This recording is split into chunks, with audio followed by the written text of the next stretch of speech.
Nithyanandam, I welcome all the viewers and participants for the fresh day of Nithyananda Yoga. We'll be starting with Dvitiya Vinyasa Krama, the awesome 308 asanas revealed directly by Swamiji from the source Agamas. I want to start with completing all those who are here for the delay in starting the program. We are half an hour late in starting. I wanted to complete and apologize to all those who are viewing us as we enter into the Nithyananda Yoga for the day. So let's start with invoking the presence of Swamiji, our Guru, Bhagavan Shri Nithyananda Paramashivoham, with the Satguru Vandanam. Nithyanandam Paramasukhadam Kevalam Jnanamurtim Dvandvatitam Gaganasadrisham Tattvamasyaadilaksham Ekam Nityam Vimalamachalam Sarvadhi Sakshibhutam Bhavatitam Trigunarahitam Satgurum Tam Namami. In that space, let us start with chanting the Shivamula mantra 11 times. Om Ham Ham Shivaya Namaha. Om Ham Ham Shivaya Namaha. Om Ham Ham Shivaya Namaha. Om Ham Ham Shivaya Namaha. Om Ham Ham Shivaya Namaha. Om Ham Ham Shivaya Namaha. Om Ham Ham Shivaya Namaha. Om Ham Ham Shivaya Namaha. Om Ham Ham Shivaya Namaha. Om Ham Ham Shivaya Namaha. Om Ham Ham Shivaya Namaha. The scriptures reveal that Nithyananda Yoga is actually a ritual. Yoga is not just for physical health, wellness, or some mental peace. Yoga is actually a greater science to align yourself to the cosmic geometry. So to start with, as any ritual we do in Hinduism, we start with the ritualistic cleansing of the 5 elements in the body through the Tattva Chamanam. So let us start now with the Tattva Chamanam. Please place your hands in the Gokarna Mudra, right hand like a cow's ear. Please pour 1 spoon, 1 uddharini of water from the Panchapatram. Chanting each of the following mantras internally, drink the water that flows through the base of the palm. Om Atma Tattvam Shodhayami Swadha. Om Vidya Tattvam Shodhayami Swadha. Om Shiva Tattvam Shodhayami Swadha. Wash your hand with the water from the Panchapatram.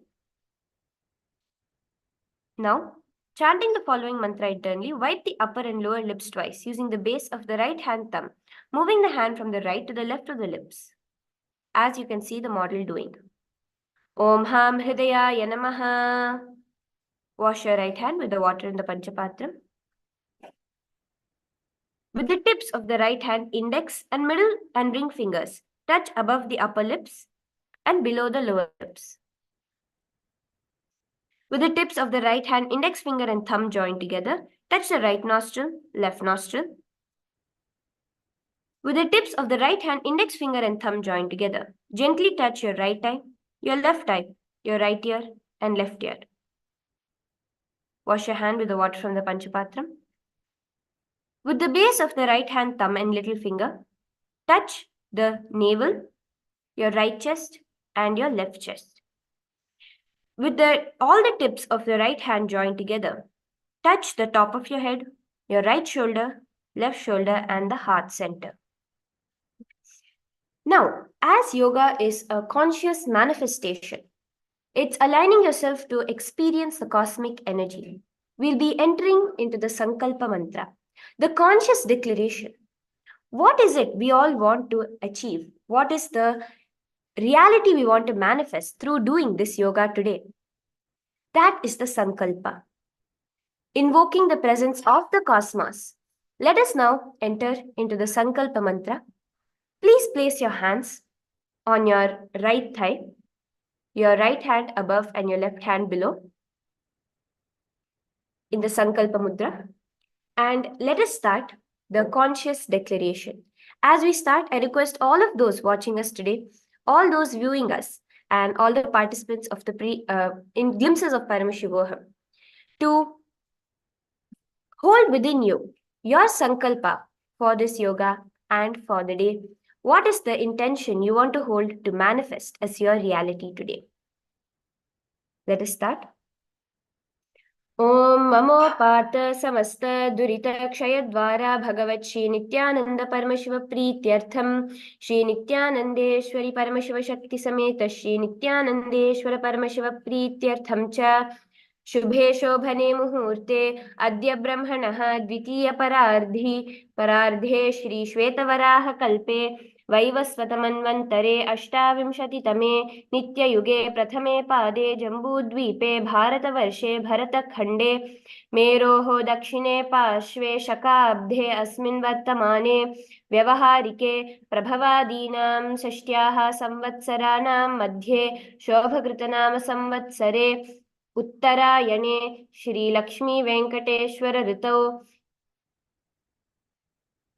कुम्भमासे शुभपक्षे शुभतिथौ शुभवासरयुक्तायां शुभनक्षत्र शुभयोग Shubhkaran एवं गुणविशेषणविशिष्टायाम् अस्यां शुभतिथौ श्रीकैलासोन्नतद्वादशान्त श्यामलापीठारूढ श्रीमीनाक्षी सुन्दरेश्वराभिन्नस्वरूप परशिवपुत्र रत्नकुमार गुरुमन्यतुल्यावतार श्रीपार्वती स्तन्यपाणलब्ध दिव्यज्ञानविश्रुत सकलनिगमागमसारभूत द्राविड वेद प्रवक्तृ श्रीमत्परमशिवकरुणा समधिगत मुक्तामय चतुरश्रया नगीयमान छत्र चामर श्रीचिह्नकाहलादि समस्त बिरदावल्यलङ्कृत ज्ञान विज्ञान चक्रवर्ती सर्वजन संघ सद्यो निर्वाण दीक्षा व्यापवर्गवर्ष विश्राण जीमूत परमतकलभकेसरी शैव सिद्धांत स्थापनाचार्य श्रीराजाधिराज पांड्य महाराज गुरु क्षपण शाक्याधिमहांधकार निवारण ज्ञान भानु वीक्षणा नरहार ध्वजोच्छेदन पूर्वक श्रीमद् वृषभध्वज स्थापक शैव समय कर्तृ सर्वज्ञ पीठारूढ़ श्री जगद्गुरु श्री ज्ञान संबंध देशिक स्वामी वागीश सुंदर माणिक्यवाचक स्वामिनां अवतार भूत श्री ज्ञान संबंध स्वामी पुनरुद्धृत श्यामला पीठ सर्वज्ञ पीठ महासंस्थान ज्ञान साम्राज्य शासक तृणवत्युत्तर द्विशततम गुरु महासन्निधान कैलास परंपरागत कांची कैलास सर्वज्ञ पीठ त्रयस्त्रिंशदुत्तर द्विशततम गुरु महासन्निधान नित्योत्सव नित्यमंगल नित्य कल्याण नित्य रजित कैलास परंपरागत आदि कैलास नित्यानंद पीठ महासंस्थान महासिंहासन पीठ कर्तृ साक्षात् श्री परमशिव समुद्भूत कैलास परंपरागत वैवस्वतमनु इक्ष्वाकु हरिश्चंद्र भगीरथ श्रीरामचंद्र शूरसेन इत्यादि अनवच्छिन्न सार्वभौम चक्रवर्ती परंपरागत चतुष्षष्टि योगिनी मंडित चतुष्षष्टि संप्रदाय प्रवर्तक मनुधर्म शासन सूर्यवंश प्राप्त सर्वज्ञ पीठ सुरांगी साम्राज्य मूर्धाभिषिक्त चूड़ामणि साक्षात् श्री परमशिव समुद्भूत श्री कैलास परंपरागत श्री कपिल महागुरु पुनरुद्धृत महानिर्वाणी पीठ अष्टोत्तर सहस्र श्री महामंडलेश्वर साक्षात् श्री परमशिव समुद्भूत श्री महागणपति समारंभ अनवच्छिन्न पीठाधीश्वर गुरु परंपरा प्राप्त अटल पीठ अष्टोत्तर सहस्र श्री अटल पीठाधीश्वर धर्म मुक्ति स्वर्गपुर स्वर्ण पीठ त्रयोविंश गुरु महासन्निधान कैलास परंपरागत आदिपीठ सर्वज्ञ पीठ जगद्गुरो श्रीकैलास पुनरुद्धारक श्रीकैलास परमाचार्य श्रीमत्परमहंस परिव्राजकाचार्य वर्य सच्चिदानंद प्रणव स्वरूप श्रोत्रिय ब्रह्मनिष्ठ श्रीमज्जगद्गुरो श्रीलश्री भगवत् श्री नित्यानंद परमशिव श्री ज्ञान संबंध देशिक परमाचार्य स्वामिनां प्रीत्यर्थम तेषां पादारविन्दयोः भक्तिसिद्ध्यर्थं गुरुकृपाकटाक्षसिद्ध्यर्थं क्षेमस्थैर्यवीर्यविजय आयुरारोग्य ऐश्वर्याणामभिवृद्ध्यर्थं धर्मार्थकाममोक्षचतुर्विधफलपुरुषार्थसिद्ध्यर्थं समस्तदुरितोपशान्त्यर्थं समस्तमङ्गलावाप्त्यर्थं भगवत् श्रीनित्यानन्दपरमशिवप्रसादेन सकुटुम्बस्य ज्ञानवैराग्यजीवन्मुक्तिप्राप्त्यर्थं भगवत् श्रीनित्यानन्दपरमशिवकृपाकटाक्षेण पूर्ण आरोग्ययुक्त दृढगात्र यौगिकशरीरसिद्ध्यर्थं परमशिवशक्ति आविष्करणार्थं च नित्यानन्दयोगाभ्यासं करिष्ये ॐ अपौपस्पृश्य please wash your hands with the water from the panchapatram.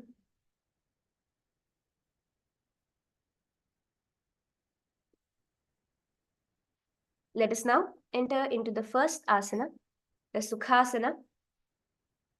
Sit straight with your head, neck, and spine in a straight line, cross-legged in a comfortable position on the ground. Place your hands in Bindu Mudra, touching the index finger with your thumb and place it on your knees. Do the Samanaka Kumbhaka. Hold the Mahamudra Bandha. Clench your stomach, your navel center, your perineum, and your throat. Visualize Lord Paramashiva in your inner space and let us enter into Sukhasana. Tat Sukhasanam ityuktam ashaktastat asanam vijitam yena jitam tena jagatrayam. Next is the Parvatasana.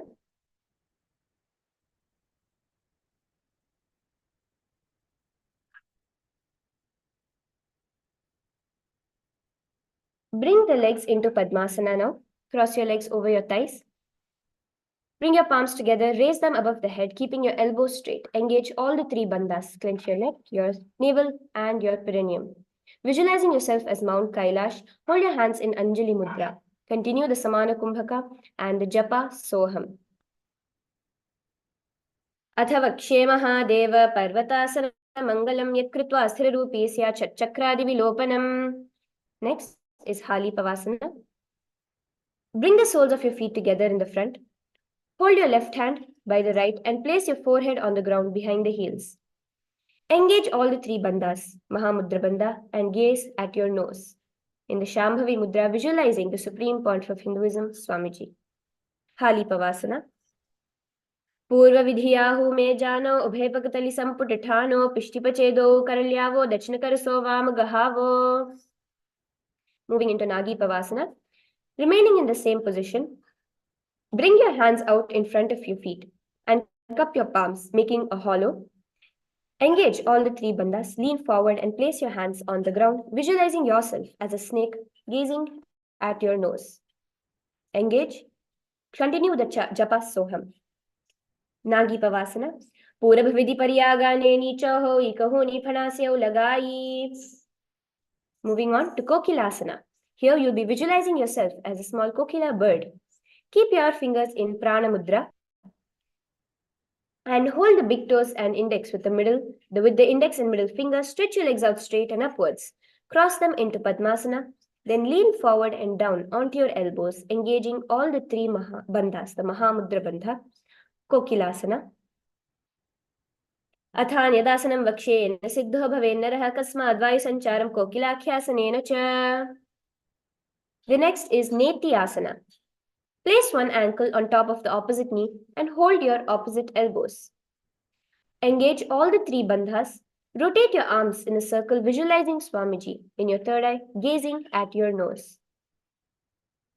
Nithyananda.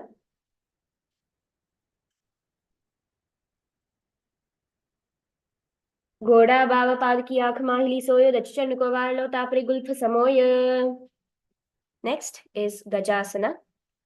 Place your palms on the floor,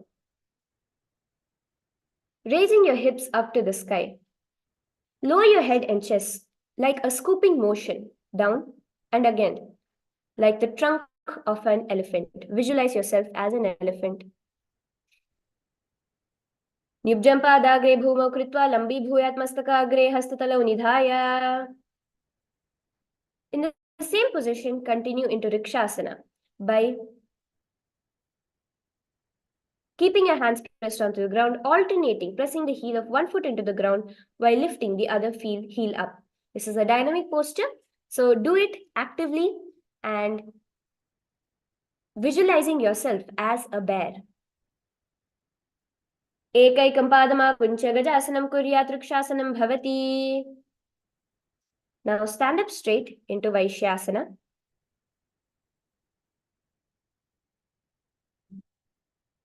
Stand tall on the tips of your big toes, with all the other toes raised off the ground, keeping your head, neck, and spine in a straight line. Bring the middle index and ring fingers to your heart center in Hridaya Mudra, visualizing Swamiji, the supreme point of Hinduism, in your third eye.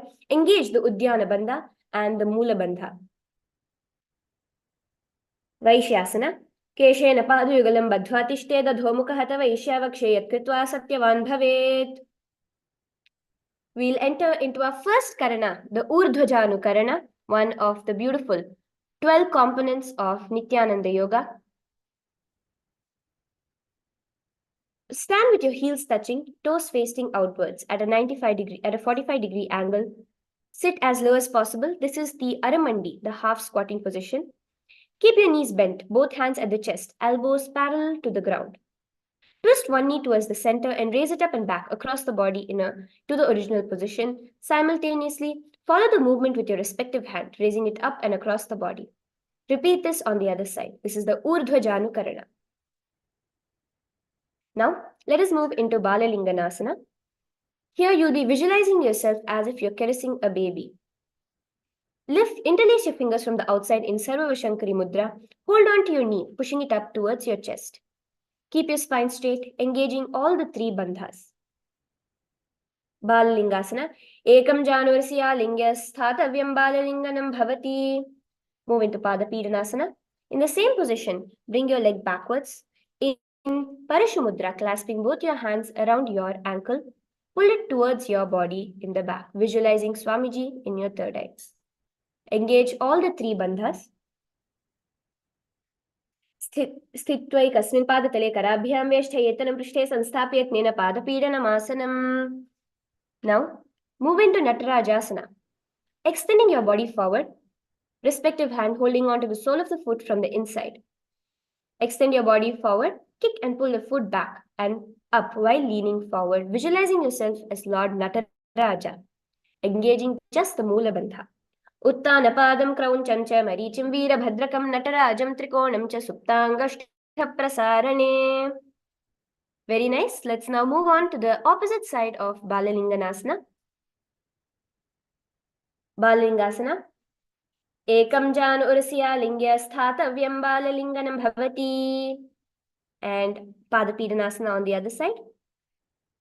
स्थित्वैकस्मिन् पादतले कराभ्यां वेष्ठयेत्तनं पृष्ठे संस्थाप्येन पादपीडनमासनम्. Visualizing yourself as Lord Nataraja, let us do Natarajasana on the other side. Uttanapadam krauncham cha marichim veerabhadrakam natarajam trikonam cha suptangashthaprasarane. Yes, with that stretch, let us now enter into the Ardharechita Karana. The Ardharechita Karana is our second Karana, where from the Aramandi position, bending forward and down, keep your heels together, toes pointing outwards. Keep your left hand at your chest. Extend the opposite arm out and wide like a pendulum and bring it back towards the chest. This is called Karihasta. While the arm swings, move your fingers one by one towards the palm and outwards. Then let's enter into Anchita Karana and placing your hand on your nose. Repeat this on the other side.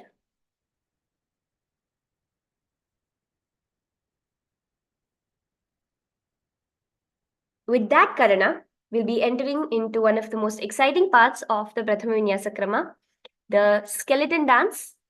You can start visualizing yourself as a pure skeleton. This is a very powerful technique to free yourself from any karma patterns. as revealed in Hinduism.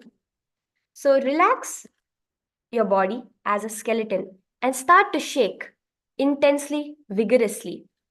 Close your eyes and dance, visualizing yourself purely as bones, as a skeleton with nothing else, just bones.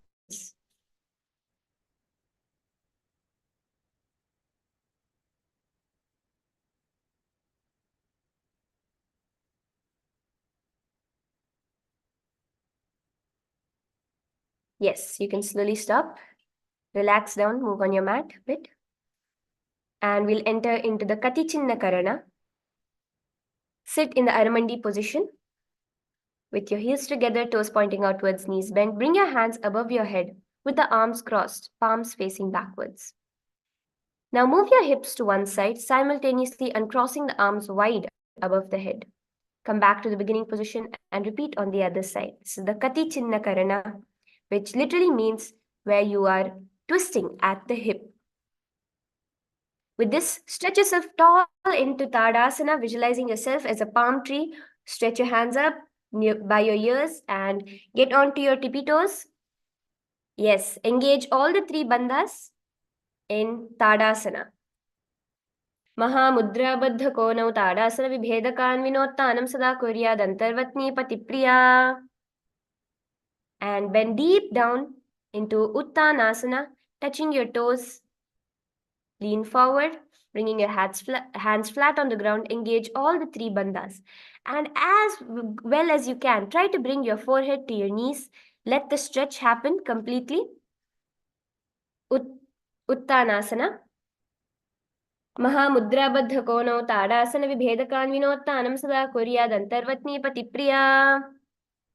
Stretch your body back into Tarakshvasana, the plank position.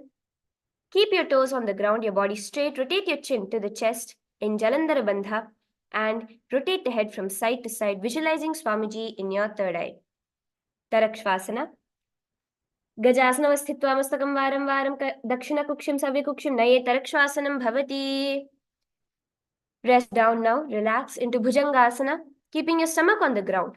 Keep your palms next to your chest and with the strength of your upper back, raise yourself into the air as far as you can, visualizing yourself as the raised hood of a cobra in Bhujangani Mudra, opening your mouth wide, inhaling through the hollow of your throat. Continue the japa of Shivoham. Bhujangasana. Angushtanabhiparyantam adho bhumau vinyasyetkaraabhyam siddharam ditva urdhvishishah panivahi. Next, let's enter into Shashasana. From the plank position on your hands and feet, alternate bringing one knee towards your chest, back and forth in the mountain climbers, what we would call them. Visualizing Swamiji in your third eye, engaging in the Sahaja Kumbhaka. Shashasana. Gajasana samsito janudvayama kunche varam varam kartavyam shashasanam bhavati. Yes, from there, jump into Rathasana, visualizing yourself as a chariot. Alternate your feet, one in front, one behind, simultaneously jumping, alternating again and again. This is Rathasana. Gajasana samsito ekaikam padam puromagyena brahmahitva kartavyam Rathasanam bhavati. Now stretch yourself up into Virabhadrasana, one leg forward, bent at 90 degrees with one leg stretched back. Hands up next to your ears, visualizing yourself as Lord Virabhadra. Engaging the Sahaja Kumbhaka and do the Udyana Bandha. Suck your stomach in and up. Virabhadrasana. Vasishtamatakoundinyam udhukukutam eva chashtavakramotothanam mayuram setu bandhanam. Now, alternate your legs doing Virabhadrasana on the other side. Vasishtamatakoundinyam udhukukutam eva chashtavakramotothanam mayuram setu bandhanam. Now, raise yourself into Vrikshasana, visualizing yourself as a tall tree with your hands stretched up above your head. Bring one foot to your inner thigh. Hands in Anjali Mudra. Keeping your elbows straight, pull your stomach in and up and gaze forwards in Udyana Bandha. Vrikshasana. Vamormooladeshe chayamyam padam nidhayato. Remaining in the same position, bring one foot up to your thigh, upper thigh. In Garudasana, visualizing yourself as Lord Garuda, having your hands in Anjali Mudra in your heart center. Garudasana. Garudasana dhyanam srambhavi sarvadoshaadvirirmukto bhavati vahabali. Now let's repeat Vrikshasana, visualizing yourself as a tall tree. On the other side, raise your hands above your head, engaging the Udyana Bandha. Vrikshasana. Vamormuladeshe chayamyam padam nidhayato. From here, bring your foot up onto your thigh in Garudasana, visualizing yourself as the vehicle of Bhagavan Vishnu, Lord Garuda, and enter into Garudasana. Garudasana dhyanam sarambhavi sarvadoshadvirirmukta bhavati mahabali. Yes, relax from that beautiful balance, activating all the muscles in your foot. Let's enter into Trikonasana. Visualizing yourself as a triangle, stretch your legs apart, keeping one leg far back, the front toes pointing forwards, the back toes facing sideways. Straighten your arms. Bring your front arm down towards the ground while you gaze at your upper arm in Trikonasana. Uttanapadam krauncham cha maricham veerabhadrakam natarajam trikonam cha suptangashta prasarane. From here, let us enter into Trikonasana on the other side. Continue to visualize yourself as a triangle. Lean forward and down, gazing at your upper palm. Trikonasana. Uttanapadam krauncham cha maricham veerabhadrakam natarajam trikonam cha suptangashta prasarane.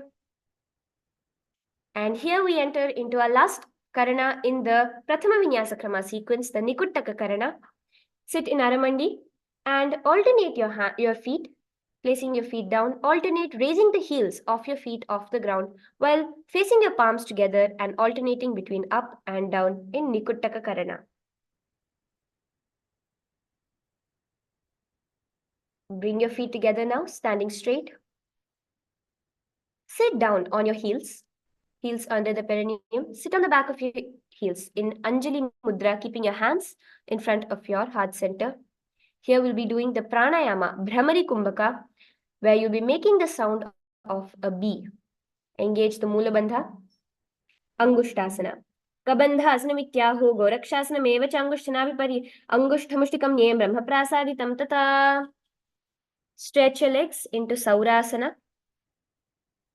From the tips of the toes, extend one leg straight out, heel down, toes up, keeping your palms in Vara Mudra facing down.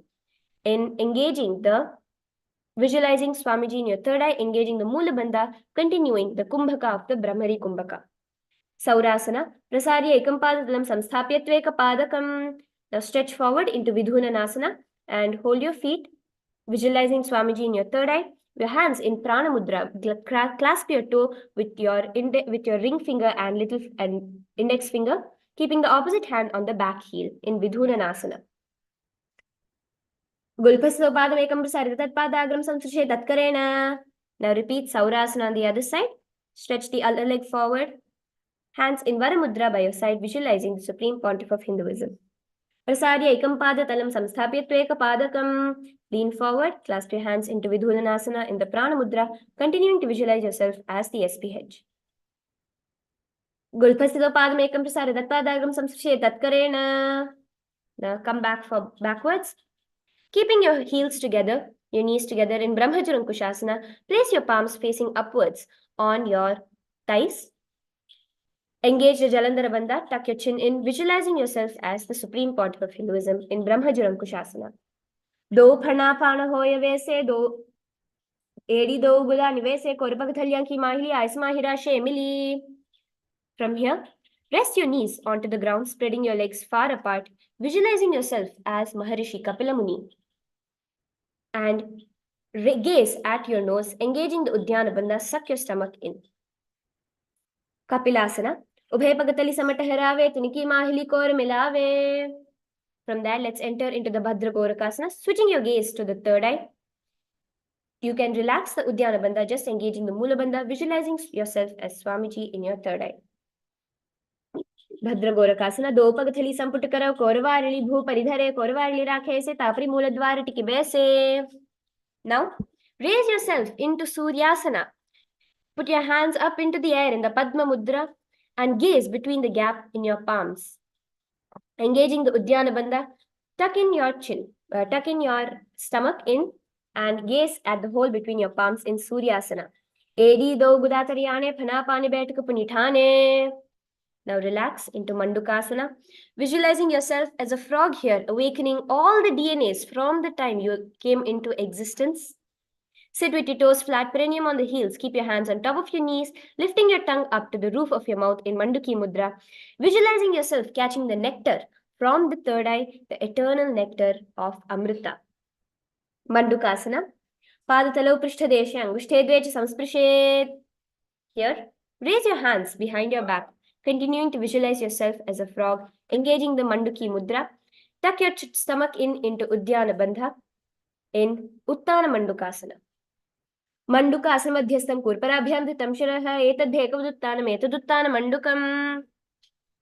Entering into the lion posture, Simhasana, visualizing yourself as a powerful lion.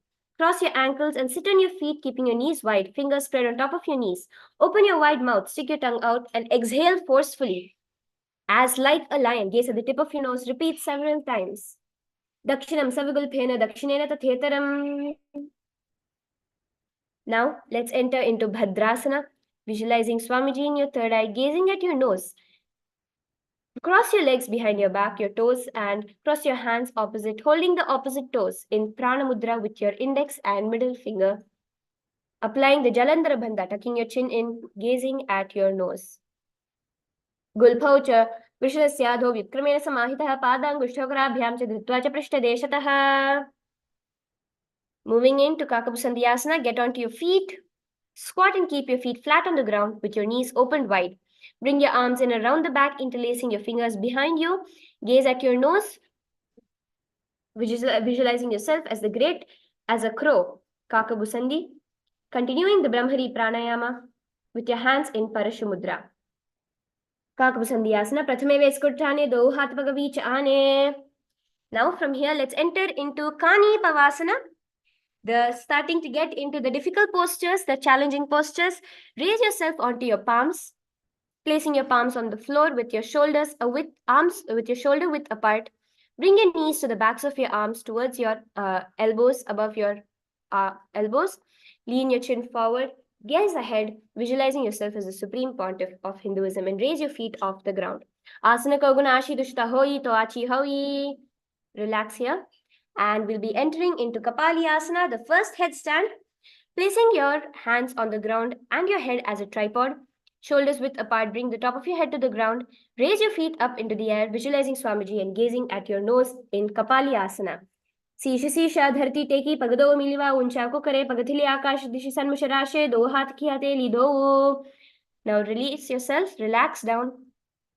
Here, let's enter into another balancing posture, the Parshvamayurasana, visualizing yourself as a beautiful peacock. Now we'll enter into the Rechaka Kumbhaka, engaging just the Mula Bandha, gazing at your third eye. Bring your knees to one side of your elbows. Twist the body, place both hands to one side, align the elbows with your knee and hip. Lean onto your arms, balance, extending your legs to the side of the ground, gazing at your third eye in Parshvamayurasana. Mayuram Dandavat Kuryan Mayuram Danda Namakam Kuryan Mayuram Pashvabhyam Mayura Pashva Namakam. Relax and repeat the Parshvamayurasana, visualizing yourself as a peacock gazing at your third eye on the other side. Mayuram Dandavat Kuryan Mayuram Danda Namakam. With this, stretch yourself into Bhairaganathasana. In the plank position, bring one foot over your elbow, gazing at your third eye, engaging the Mula Bandha, visualizing yourself as Lord Kala Bhairava. Bhairaganathasana. Asana Gauguna Piti Jayi. Repeat on the other side, visualizing yourself as Bhagavan Kala Bhairava. Powerful. Gaze at your third eye. Asana Kauguna Piti Jayi. From here, relax into Unmukha Pithasana, bringing your forearms onto the ground, raising your hips up into the air. High. Continuing the Rechaka Kumbhaka, gazing at your third eye in Unmukha Pithasana. Bhunyastha Ujanani Hastau Chatushpadama Vangmukham. Here, shift sideways into Vasishthasana, balancing on your palms, raising both one hand up into the air on your feet, and visualizing yourself as sage Maharishi Vasishtha. Urdhva Kukkuta Vasishtham Marichi Hala Matsyakam. Repeat the Vasishthasana on the other side. continuing to visualize yourself as Bhagavan, as Rishi Vashishta. Odhakukutavasishtam Marichihalamatsakam. From here, yes, let's relax into Anjaneyasana. Stretch your legs forward, placing your hands under your buttocks. Sit on your palms. Let's enter into Paschimottanasana. Back stretch for yourself. Visualizing Swamiji in your third eye. Engage all the three bandhas. And in your hands in Prana Mudra with your index and middle fingers, stretch out and touch your toes. And bringing your head to your knees as far as possible, touch your elbows onto the ground in Paschimottanasana. Janu Parillatam tu Paschimamtanam Uchyate. From here, let's move into Ugrasana. Visualize yourself as Devi Kali in your inner space, ferocious with yourself in Ugrasana, engaging all the three bandhas, hands in Parashamudra behind your neck, lean forward and touch your elbows to the floor, bringing your forehead to your knees as far as possible into Ugrasana. Sopanibhyam dharam dhritva janupariशिरोन्यसे tasana ugramadam proktam bhavedanili deepanam. Relax. Now let's enter into Marichiyasana, visualizing yourself as Rishi Marichi. Bring one leg to your groin, your knee raised. Reach your arm in and around the raised knee, clasping your hands behind your back in the Mula Bandha. Bring your chest to your thigh, head to your knee. Uttana padam krauncham cha marichim veera bhadrakam natarajam trikonam cha suptangashta prasarane. Let's repeat Mahamudrasana. From here, from Marichiyasana, entering into Mahamudrasana. Visualizing yourself as Swamiji. Engage all the three bandhas, gazing at your nose with your knee flat on the ground beside you and the other leg extended. Reach out to touch your toes, bringing your elbows to the floor as far as possible and your forehead to your knees in Mahamudrasana. Mahamudram pravakshami tantre sinmahavallabe yam prap siddha siddhim cha kapiladya puragataha. Now repeating Marichiyasana on the other side. Repeat Marichiyasana on the other side, visualizing yourself as sage Marichi. Uttana padam krauncham cha marichim veera bhadrakam. Bring your forehead to your knees. Now in Mahamudrasana, resting your knees to your side. Just leg stretch, bring your chest forward and down, engaging all the three bandhas and gazing at your nose in Mahamudrasana on the other side. Mahamudram pravakshami tatresin mahavallabhe. And from here, let us bring your feet together into Bhadrasana, continuing the Rechaka Kumbhaka, engaging the Mula Bandha, visualizing yourself as Swamiji. Sit, bring the soles of your feet together, keep your knees wide and hold the feet firmly. Maintain a straight spine, gazing at your nose in Bhadrasana. Gulpau Tvishadasyada Sivanyaf Pashva Yokshipet. From here, let's enter to Gwali Pavasana. Keeping your toes together in the same position, separate the heels of your feet, touching with your hands placed onto your knees. Gazing at your nose, visualizing Swamiji in your third eye, engaging the Jalandhar Bandha, tucking your chin into your chest. Gwali Pavasana. Purva Charapatichoko Kahyo Soi, Vahi Vidhiyo Kiji Soi. Now, moving into Joniyasana, gazing at your nose, lean forward, stretch your legs slightly forward, keeping your feet together. Lean forward and place your palms in between the soles of your feet in Joniyasana. Do pagathali samputakare korvar edi medhike dhingadhare ardhatu antarashe latapgathalyamu paridashe.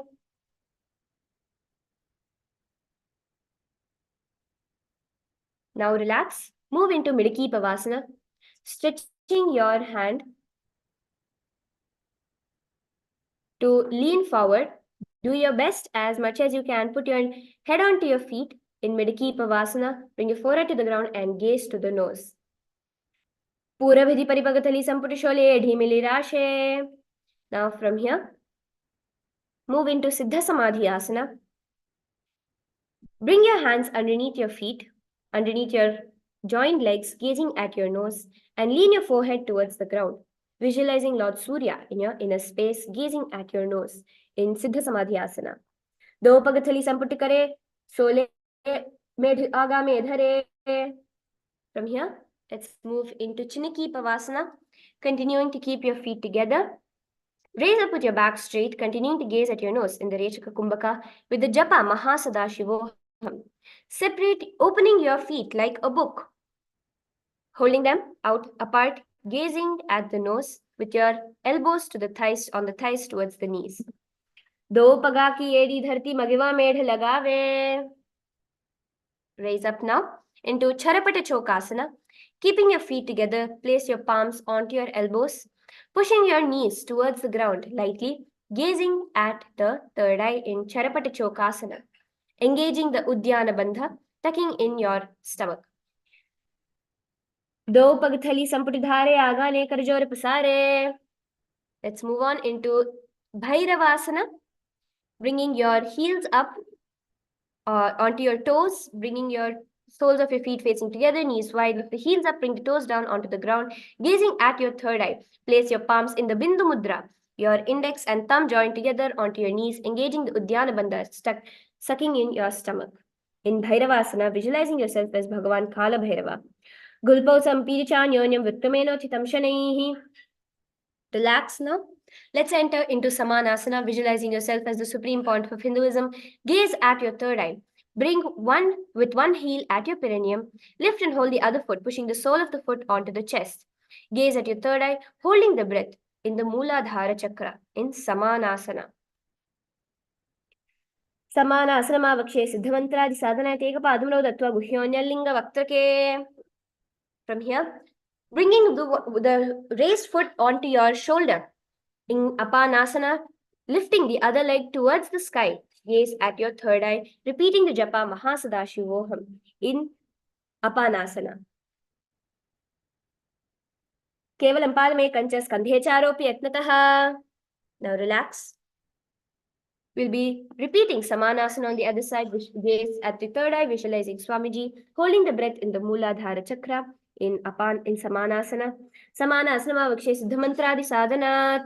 From here, continue again into Apanasana on the other side, facing sideways, stretching your legs up into the sky, visualizing Swamiji, gazing at your third eye in Apanasana. Kevalam Padame Kanchas Kandhecharopi Attataha. Relax from here into Gomukhasana, crossing your feet over each other, one knee stacked upon the other, visualizing yourself through the face of a cow, gazing at your nose. Start with the Sitkari Pranayama, the pranayama of cooling the body with the Japa Om Nithyanandoham. Gomukhasana. Savve Dakshina Gulphanto Prishtapashve Niyojit. From here, let's enter into Anasuyasana, visualizing yourself as Devi Anasuya, Rishika Anasuya, with golden skin. Gaze at your nose from Gomukhasana, holding the big toes with your index and middle fingers in Prana Mudra. Relax your shoulders, pulling the stomach in and up in Uddiyana Bandha. Gaze towards your nose. Anasuyasana. Dachina Godo Nicho Thane Vavunta ke upar aane. From here, now relax into Anasuyasana number 2. Put in the same position, bringing your hands behind your back, bring your forehead to the ground in Anusuyasana 2, visualizing yourself as Devi Anusuya with golden glowing skin, hands in Parashamudra. Jimana Goda ki sandhi uparidava Goda ki sandhi milai rashe. Yes, raise up now. We'll be entering into Garudasana, visualizing yourself as the vehicle of Lord Vishnu, Garuda. An eagle, gaze at your nose, sitting on the ground with one heel pressed against the perineum. Keep the opposite foot on the ground in front of the other, keeping your spine tall, chest out, hands on the respective knees. Gaze at your nose. Japa Om Nithyanandoham. Garudasana. Dava Pagmodi Edi Mahila Gulpamula Dwarini Chede. From here, let's enter into Naradasana, visualizing yourself as the great Deva Rishi, Narada, with the Veena. Gazing at your third eye with your hands in Parashmudra clasped behind your neck. Twist out with your elbow outside your raised knee in the Moola Bandha, gazing at your third eye. Pishtijuvam Pagathali Keri Bhupari Tahilagave Pheri. From here, continue into Matsyapitakasana, raising one foot over the opposite thigh and the knee raised with your one hand at your ankle and the other hand in Prana Mudra with your index and middle fingers clasped around your toes. Visualize yourself as Matsya, the fish avatar of Lord Vishnu, in Matsyendrasana, gazing at your nose. Vamena vamangushtham tu grihita matsya pitakam. Let's repeat Gomukhasana on the other side. Visualize yourself as the face of a cow, stacking your knees, gazing at your nose. Savve Dakshinagulbhantu Prishtapashve Niyojayet. Into Anusuyasana on the other side. Dakshina Godo Nicho Thane Vamanta ke upar aane. And Anusuyasana 2 on the other side. Visualize yourself with golden skin. You're manifesting the most healthiest, beautifulest body for yourself through Nithyananda Yoga. Gaze at your nose in Anusuyasana 2. Jimana Goda ki sandhi upridava Goda ki sandhi milai rashe. Now, raise yourself into Garudasana 2. Visualize yourself as the divine vehicle, as Lord Garuda, as an eagle soaring through the skies with both your hands on their respective knees in Garudasana. Dava Pagamodi Edi Mahilo Gulpamula Dwarini Chede. From here, twist into Naradasana, your elbows outside your knees, visualizing yourself as the eternal sage Narada, gazing at your third eye, hands in Parashamudra. Pishtijuvam Pagathali Keri Bupika Hilagave Peri. Now, let's continue into Matsyapitakasana in this sequence, visualizing yourself as Matsya Avatara, the fish avatar of Bhagavan Vishnu, gazing at your nose, hands in Pranamudra. Vamena Vamangushtantu Grihitam Matsyapitakam. From here, relax now. Into Matsyendrasana, keeping one knee raised with the other knee on the side of your hip, the other knee crossing over the knee, and the other foot crossing over your knee, gazing at your third eye. Bring your elbow outside of your raised knee and visualize yourself as Matsyendranatha, the great sage, the master of Hatha Yoga, who has revealed this asana to us. Matsyendrasana. Udaram Basmabhasam Kritva Tishtati Yatnataha. Now, Kubasana, switching your hands, stretching the hand which is currently bent and bending the other hand towards your forehead, visualizing yourself as a camel, gazing at your third eye, hands in Prana Mudra, holding the opposite toe. In Kubasana, Asana Kauguna Jholo Jaye. Now, Matsyendrasana 2, visualizing yourself as Matsyendranath, the master of Hatha Yoga, visualizing yourself with the best yogic body, gazing at your third eye, both your hands flat on the ground, outside your knee, and in Shambhavi Mudra. Matsyendrasana 2. Matsyendra Pitham Jatra Pradiptim Prachanda Rukmandala Khandanastram. Let's repeat Matsyendrasana on the other side. Bring your hand up to your neck, visualizing yourself as Matsyendranatha. Udaram Paschimabhasam Kritva Tishtati Yatnataha Namrangam Vamapadam Hi Dakshajanoparinyaset. Relax that hand. Bring the other hand towards your forehead, towards your neck. In Kubasana, visualizing yourself as a camel, gazing at your third eye. Asana Kauguna Jholo Jaye. Relax both your hands flat onto the ground in Matsyendrasana 2. Continue to visualize yourself as Matsyendranatha, gazing at your third eye. Matsyendra Pitham Jatra Pradiptim Prachanda Rukmandala Khandanastram. Now, let's relax in one of the best asanas, Padmasana, which Swamiji says Padmasana can be used to check your heart health and improve your heart health. If you're able to sit for 42 minutes with no numbness in Padmasana, that means you have a perfectly healthy heart. Do take the time later today to test yourself on your heart using the yogic measurement of heart rate. Visualizing yourself as Lord Shiva in Padmasana, gaze at your nose, crossing your legs in Padmasana. Asanam Dvividam Proktam Padmam Vajrasanam Tatha. Visualizing yourself as Goddess Parvati, the consort of Bhagavan Paramashiva. Cross your hands over and touch your opposite toes in Padmasana 2 with your fingers in Prana Mudra. The Japa Om Nithyananda Mahasadashivoham. Uttara Ucharanam Kritva Uru Sansthav Prayatnatah Uru Madhya Tatotthano Pani Kritva Tu Tadrisho. From here, enter into Kukutasana, placing your palms in between your thighs and your shin. Put both your arms inside as far as you can. Try your best best you can do this. Yes, visualizing yourself as a rooster. When you visualize yourself, it becomes easier for you to do this asana actually because you're awakening that DNA within you. Now, placing your palms on the ground between the two thighs, lift yourself up, gazing in your inner space in the Shambhavi Mudra, in Kukutasana. Padmasanam samsthapya nanurvorantare karo. Relax. Let's enter into Baddha Keki Asana. Visualizing the supreme point of Hinduism in your third eye, remaining in Padmasana. Raise up onto your knees, placing your palms on the ground, fingers pointing towards the perineum. Keep your elbows together, press against the navel, lean forward, finding your balance, extend your knees, lifting up the ground, remaining in Padmasana. This is Baddha Keki Asana. Dharamavashtabhyakaradvayena tatkur paristapita nabhipashvaha. Now stretch your legs out into Mayurasana, visualizing yourself as a peacock. Engaging the Sahaja Kumbhaka in Mayurasana. Athava Kshemaha Mayurasana Uttamam. Now relax onto the floor in Makarasana. Visualizing yourself as a crocodile. Keep your palms clasped in Parashamudra behind your neck. Completely flat. Stretch your legs out facing outwards. Makarasana. Adhyashishete Kalayugmavaksham Bhumavashtabhya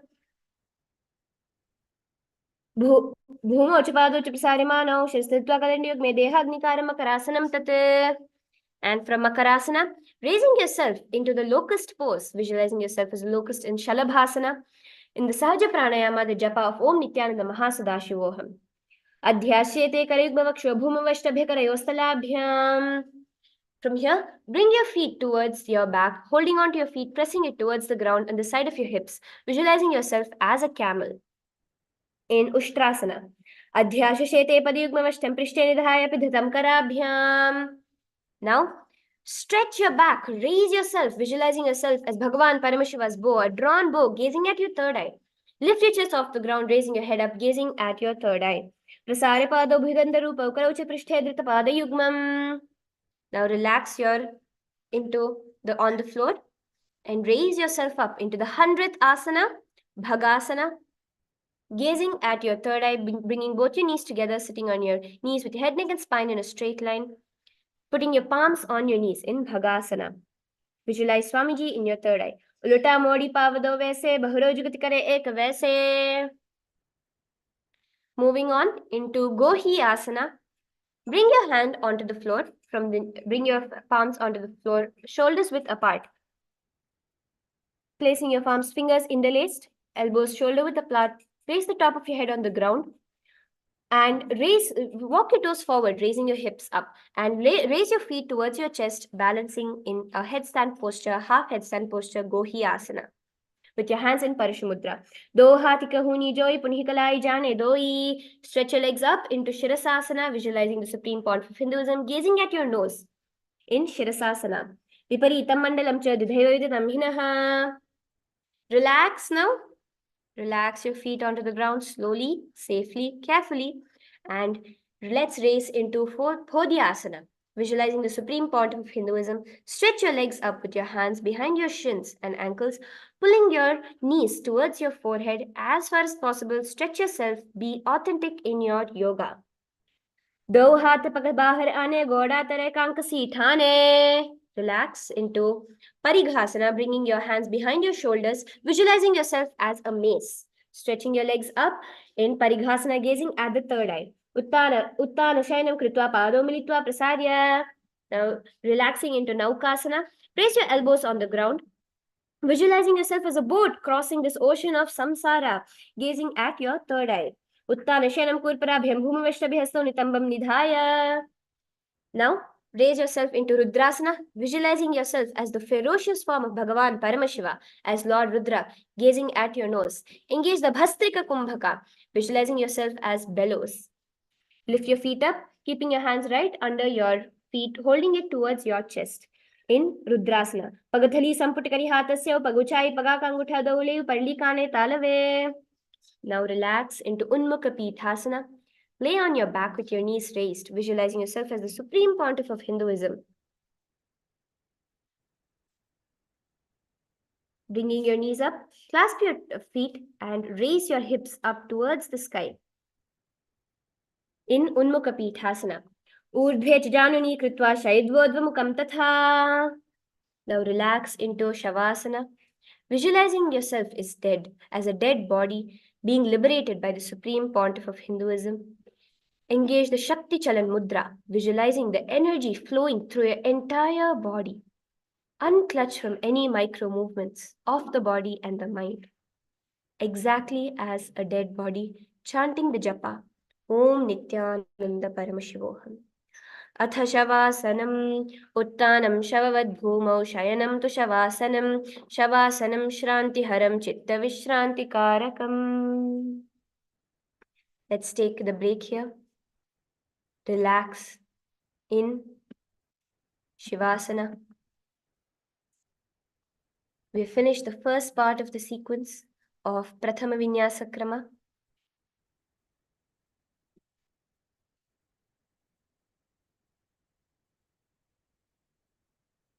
Relax into Shivasana.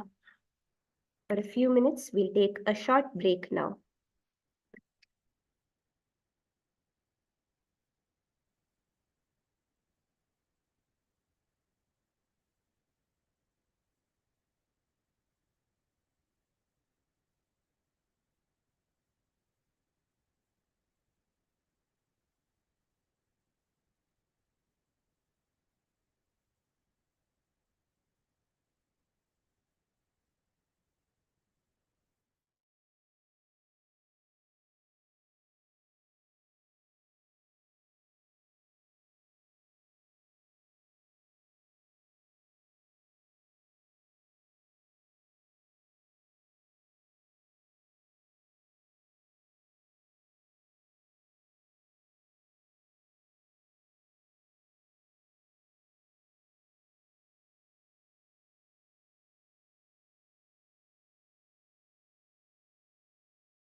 Yes.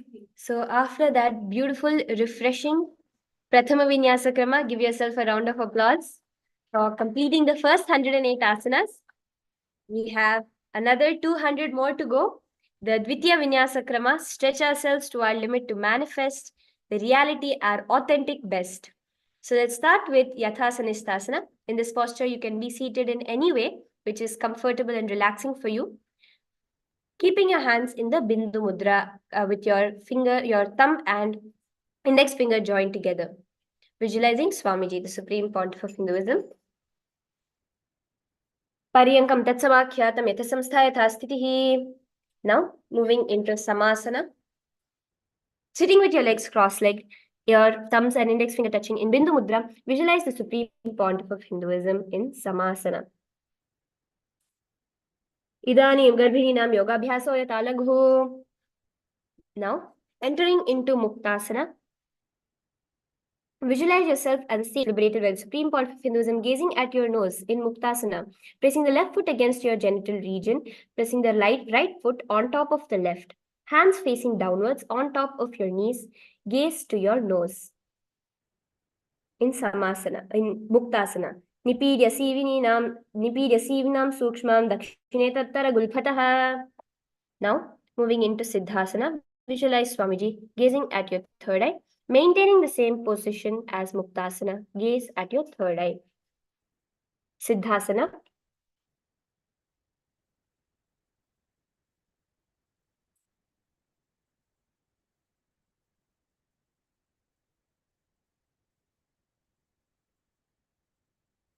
Hanum yamitendriyo chaladasha pashyan bhrorantaram chaitanmokshakapadbhedajakam Siddhasanam prochite. From here, moving into the next asana, Siddhyasana. Maintain the same position, switching the gaze to the ground and the floor, engaging all the three bandhas, visualizing Swamiji, the Supreme Pontiff of Hinduism, in Siddhyasana. Vamapad Kedi Jano Sivani Madhita Sakauthano. In the next asana, Rudrasana 2, visualizing yourself as Lord Rudra, the ferocious dimension of Lord Paramashiva, gazing at your third eye, and remaining in the same position. Rotate your hands into Bindu Mudra. Vamacharanapari Dachinarake Kajugati Savididhake. Next is Santadhunasana. Switching your gaze to your nose, embody tranquility and an unshakable nature, remaining in the same position. Asana Kogunamanaki Chanchalata Meetha. Now moving to Siddhasana 2. Visualizing yourself as Swamiji with your hands in the Samputha Mudra, maintaining one heel on top of the other, bringing the hands to the navel, cupping one palm over the other, resembling a lotus flower. Place it in front of your navel center. Rijukaya Samasena Siddhasana Mudiritam. Here, let's enter into Bandhayoniyasana, bringing your hands into the Shanmukhi Mudra. Visualize your sankalpas manifesting through the womb of creation in Bandhayoniyasana, maintaining one heel on top of the other, little fingers beneath the bottom lip, ring fingers above the upper lip, middle fingers closing the nostrils, index fingers over the eyes, and thumbs closing the ears. Yatra Madhya Mahadeva Bandhayoniyasane Shunau. Moving on to Virasana, place one foot on the thigh, the other foot under the opposite thigh, embodying the space and state of bravery. In the hands in Bindu Mudra with your thumb and index finger touched, placed on top of your knees. Ekam padmathe kasmin vinyasyorina samsthitaha.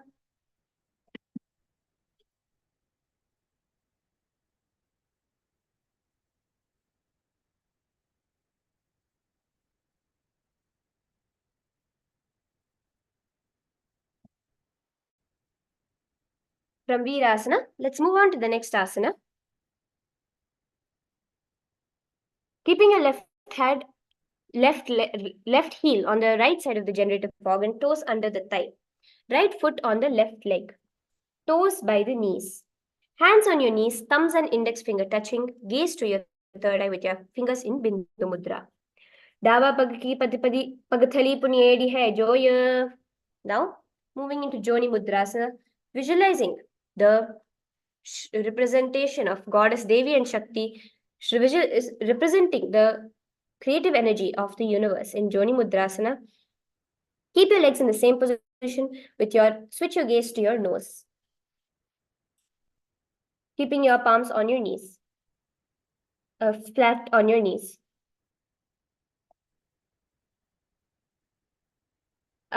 Athajoni Mudrasana, Bamapad ki Pagathali Jahi Mahili Kori. Now, Moving on to the next asana of Yoni Asana, visualizing the Yoni Mandala, representing Goddess Devi, the creation energy of the universe, gazing at your third eye, remaining in the same position.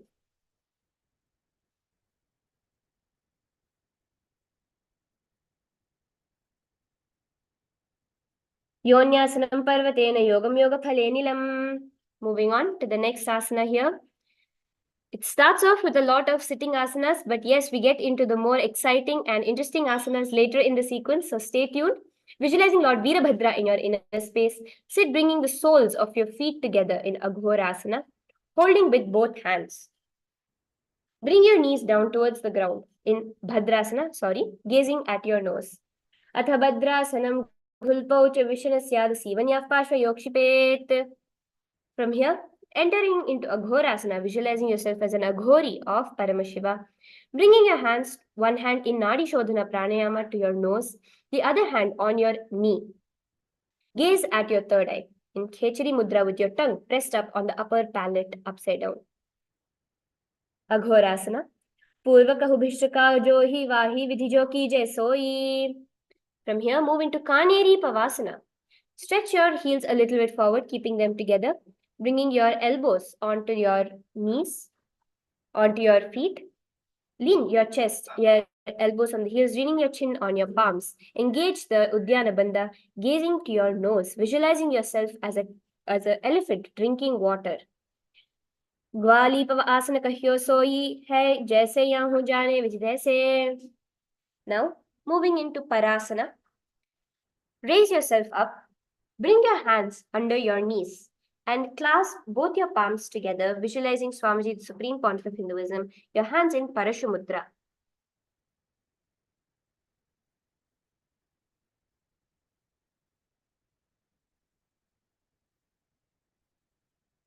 जोग प्रिदाने पाटका वेटी करकी अंगमूली रजेई. Next.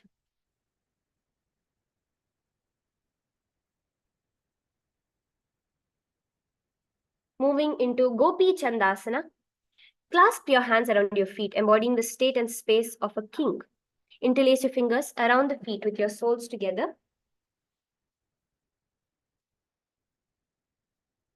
Bring your toes to the groove in your throat, heels towards the chest, chin on your hands, gazing at your nose. Purva Vidipaka Angutha Kita Kupa Rashe. Next is the Udarasana. Sitting with remaining in the same position, insert your hands underneath the legs and bring it towards your chest, holding the feet with your interlocked fingers and placing your head down onto the chin. Gaze at your nose, visualizing your body free from any sort of defects. Parasana, Udarasana, Dopagathali Samputithane, Vihastakari Urdha Hetane. Now, moving on into the Visishtasana. Visualizing yourself excelling, being the best in everything. Bring your feet, holding in the same position, up to your forehead. Clasp your hands around your feet and balance there. Do pagathali jodi samput kare. Relax. Into Bhujasana, bringing your hands around your feet and as far as you can, clasping it behind your neck in the Parashumudra. Visualizing yourself as a cobra. Hirasanam tu vijneyam kakshasanam atah param. Now, go into Kalyanasana. In the same position, bringing your palms behind your back, visualizing yourself as a beautiful, auspicious goddess. Clasp your hands behind your back in Kalyanasana, gazing at your nose. Do haath pag niche aane, nuko godhi niche thane. From here, enter into Sankatasana. Cross your knees over each other, similar to how we did in Gomukhasana, except sit on one of your heels. Visualizing yourself as a swan, be in the Vaishnavi Mudra in the Ujjayi Pranayama, the sound of the ocean, placing your hands on the opposite knees. Vamapadam Chittamulam Samnyasya Dharani Tale. From here, move into Dhenukasana. Bring both your hands to the single knee, bringing your legs out from under your body, visualizing yourself in the space of a cow. in Dhenukasana. Anushaginagar Panchadam Vishihinda Galyamni. Here, enter into Machandrasana. In Machandrasana, place your right foot on your left thigh. Place the left foot on your right knee. Put your left hand behind your back and hold the right thigh. Place the right hand on the left thigh. Twist your body and gaze to your third eye. Vamajangha Paradachi Thane Vamahasta Pishti Disha Ane. Moving into Machandrasana 2, remaining in the same seated position. Bring your hands to the feet, to the opposite feet, and lean forward with your head on the ground, visualizing Swamiji, the supreme pontiff of Hinduism. Prathama Jivana Charana Joyi Vamajangha Parirakhe Soyi. Here, entering into Guru Asana, clasping both your hands together in the Samana Mudra, place it onto your thigh. Engaging all the three bandhas, the Mahamudra Bandha. Urumuletrapada Sakanishtika Pradeshe. Now let's repeat Sankatasana, the swan posture on the other side. Bringing your right knee above, your other knee, opposite knee above, sitting on your other heel, and placing your hands on the opposite knees in Vaishnavi Mudra. Vamapadam Chiter Mulyam Sanyasadhare Nitale. Relax here. Now into Dhenukasana, bringing the foot outside, visualizing a cow in your inner space, engaging the Udyana Bandha. Anusaginagar Panchadalyam Vishihindaгаlyam Ni. From here, bring your legs into Machandrasana, placing the right foot on the left thigh, left foot on the right knee, bringing your left hand behind the back, holding the right thigh. Place the right hand on the left thigh, twist your body and gaze at your third eye. Vamajangha Paridachi Thane Vamahasti Pishti Disha Ane. From here, remaining in the same position, bring your hands to the feet and lean forward, visualizing the supreme pontiff of Hinduism in the Mula Bandha. Prathama Jiman Sharana Jojoyi Vamajangha Parirak Soyi. Entering into Guru Asana, raise up in the same feet position, interlace your fingers and place it on the top of your knee, engaging all the three bandhas, tucking in your chin, sucking in your stomach and clenching the perineum. Urumuletrapadisya Kanishtika Pradeshe. From Guru Asana, raise your knees together and sit in Pashvasana, visualizing Swamiji, the supreme pontiff of Hinduism, gazing at your third eye in the Khechari Mudra. Padatale Bhumo Nidhaya Janani Urasi Nidhaya Viparita Hastabhyam. From here, let's enter into Bodha Shokasana. In the same position, bringing your chin to your knees, visualizing Swamiji, gazing at your nose in Bodha Shokasana. Do Pagathali Bhuparidhare Kormila Mahili Aise Kare. Visualize yourself going beyond all pains and sufferings. Continuing to visualize the supreme pontiff of Hinduism, let's enter into Kurakatasana, bringing your hands underneath your knees and clasping them together. Engage the Khechari Mudra, placing your feet flat, just the Mula Bandha, and gaze at your nose. Kurakata Asana Do Hat Pagabaharalyave. From here, entering into Sumati Asana, visualizing yourself, the great Maharishi. Sumati, gaze at your nose, maintaining the same hold, crossing your feet and raising your leg off the floor in Sumati Asana. Mooladwari Dharti Parithane, Dava Pagapridachpad Ane. Now, let's enter into Dandasana, visualizing yourself as the supreme pontiff of Hinduism, gazing at your nose. Turn sideways and stretch your legs out. Raising your hands clasped above your head in Dandasana. Idanim Garbhininam Yogabhyaso Yatha Laghu. From here, let's enter into Arambhasana, similar to Paschimottanasana. Lean forward, holding your feet. Try to touch your knees to the ground, your elbows to the floor, your knees to your forehead. Hands in Prana Mudra. In Arambhasana, do the Nadi Shodhana Pranayama. Do pag milave pasare, paga ka angutha pagade lata godha lagave. From here, let's enter into the Bidhokasana. In the same position, slightly bending your knees, bring your hands underneath your feet and clasp your soles of your feet, gazing at your third eye. Engaging just the Moola Bandha. Prathama Bese do Pava Pasurai Kachuka Urdhako Korado Dare. From here, let's enter into Jalandhari Pavasana. In the same position, stretch your hands out, bringing the soles of your feet together, similar to Bhadrasana. Place your hands underneath your knees and lean forward flat. In Jalandhari Pavasana, visualizing Swamiji gazing at your nose. Do edi milake dije hath pasari. From here, moving into Urdhva Paschimottanasana, starting the difficult asanas. Stretch your legs as in Paschimottanasana. Lift one foot, stretch your legs out in front of you. Lift one foot, try to put it as far as you can behind your neck. If you cannot put it behind your neck, you may rest your leg onto your shoulders and lean forward and touch your feet in Paschimottanasana, visualizing Swamiji, the Supreme Pontiff of Hinduism. Paschimottanavad samsthimeka krittapadam grivayam drishtva tishtayet. Relax this asana. Lean back into Anantasana.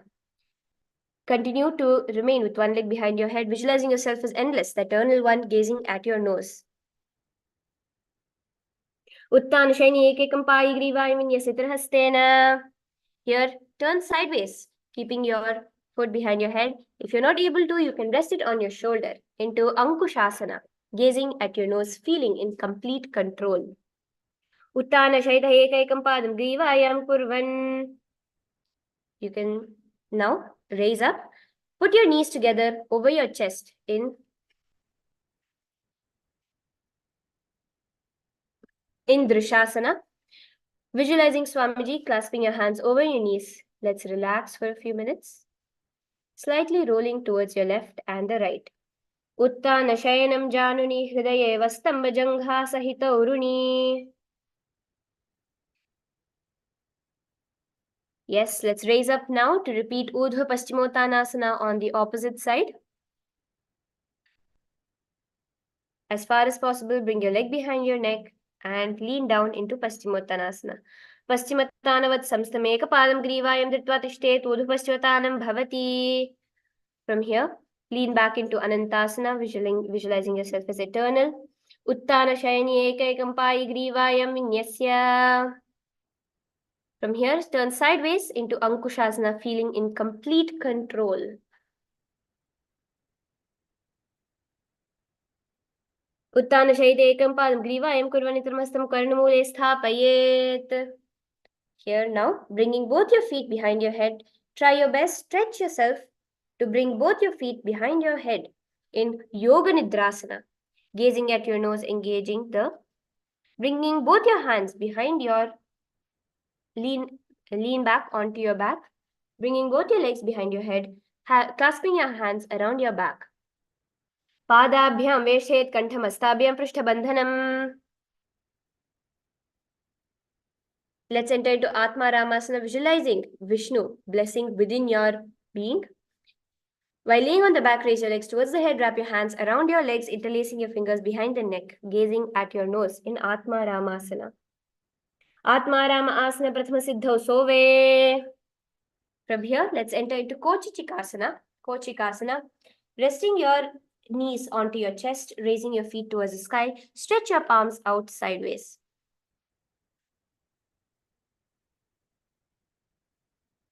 Do hath chida sakare tinaso ubilasa pakare. Now, entering into Jatara Pravritti 1, 2, and 3, visualizing the Supreme Pontiff of Hinduism. Lie on your back with your knees to your chest, arms reaching towards the chest, sides at shoulder level. Keep one knee bent, twisted, bring your hands to the ground, and legs extended straight. This is number 1. Number 2 of Jatara Pravritti number 2, keeping both your hands legs straight towards one side, and 3, bringing one down straight. Yes. Now let's do this on the opposite side also. Jatara Pravritti. Parivrittih kukshi bhage tridahi parikirtitaha. And now you can get up. Lie down flat with your knees raised into Dvipada Pitham, visualizing yourself as sturdy as a bridge. Raise your feet up, holding your ankles, engaging the Jalandhara Bandha, tucking your chin to your chest, gazing at your nose. Pratikriyayutam Dvandva Pitha Sarvabala-pradam.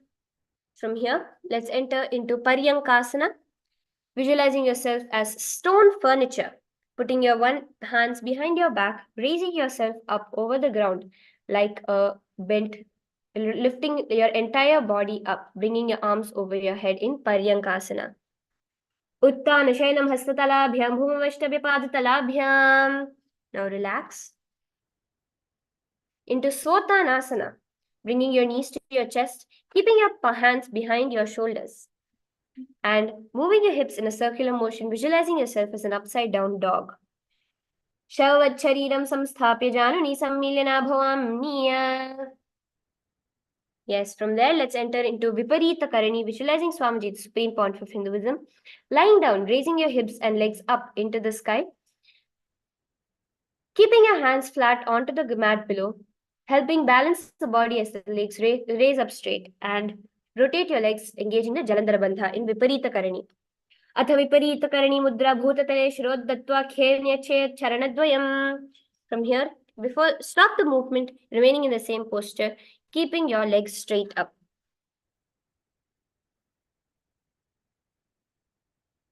Karani viparitakhya sarvadivyadinashini. From here, bringing your legs back, touching the floor as possible as you can behind you, Langalasana, visualizing yourself as a plow, engaging the Jalandhara Bandha.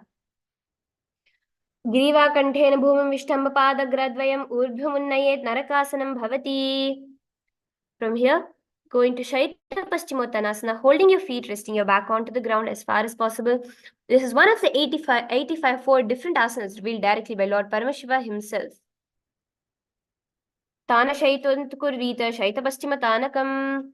From there now, relax into Supta Konasana, keeping your legs on the ground, spreading your toes out wide. Hips above your shoulders, visualizing Swamiji. Parivritti Kukshibhage Tridahi Parikirtitaha. From here, enter into Chakrasana, visualizing yourself as a wheel, as a chakra, keeping your body flat onto the ground, bringing your knees to your forehead as far as possible, keeping your legs straight, engaging the Jalandhara Bandha. Shavasana Dvau Paulo Kuryan Mastaka Parao. From here, let's enter into Supta Prasarita Padangushtasana, resting your hips onto the floor, keeping your legs straight. Hold your feet and separate your legs wide with your hands in Prana Mudra. Uttana Padam Krauncham Maricham Veera Bhadrakam. And from here into Prasarita Padangushtasana, keeping your feet together in the final asana of this sequence, hands in Prana Mudra. Uttana Padam Krauncham Maricham Veera Bhadrakam. Yes, now you can relax into Matsyasana, visualizing yourself as a Matsya, as the fish avatar of Lord Vishnu. Cross your legs into Padmasana and place your knees towards the ground, gazing at your nose. Mukta Padmasanam Kritva Uttanashayanam Charet. From here, raising your hands on top of your head, stretching your hands flat, one palm into the other, visualizing Lord Rama in Parashuramasana.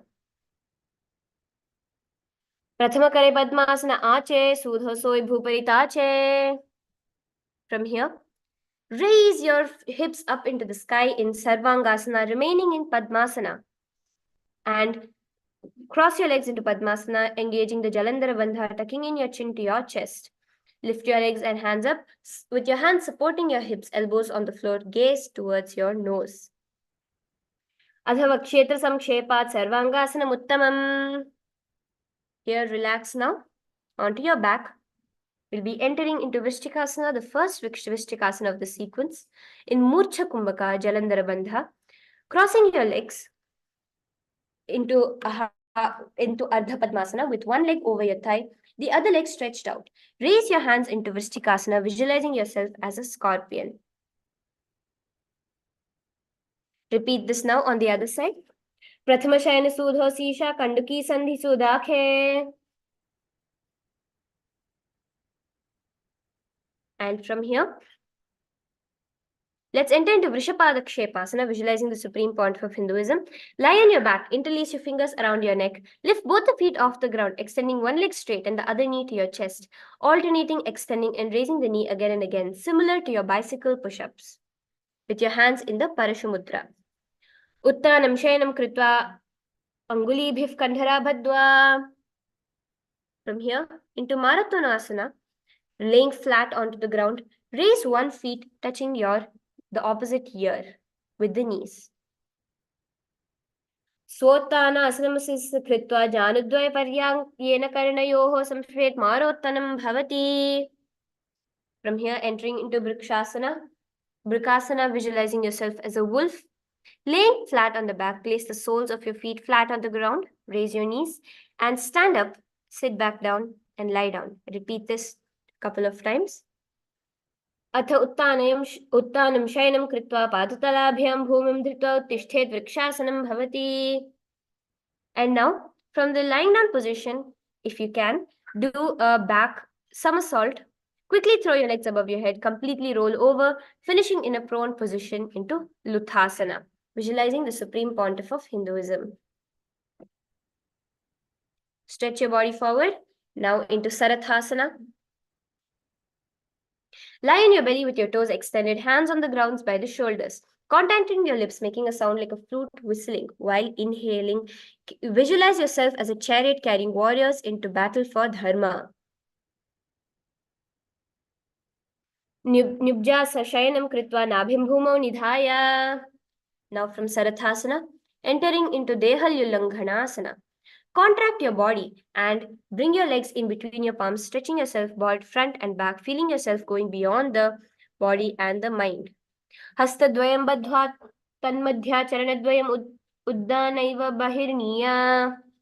Now from here, into Jatyasana, visualizing yourself as a wise 60-year-old elephant, getting the Jati Smarana, remembrance of your past life from a standing position. Bend forward, placing your hands on your mat. Walk back and forth with your palms underneath your toes in Jatyasana. Jatyasanam vakshena jatismaro bhavet. Now, let's enter into the first karana of the Dvitiya Vinyasa Krama, Lolatika Karana. Stand with your knees bent, your feet pointing outwards. Bend the elbows and keep your hands at chest level. Swiftly move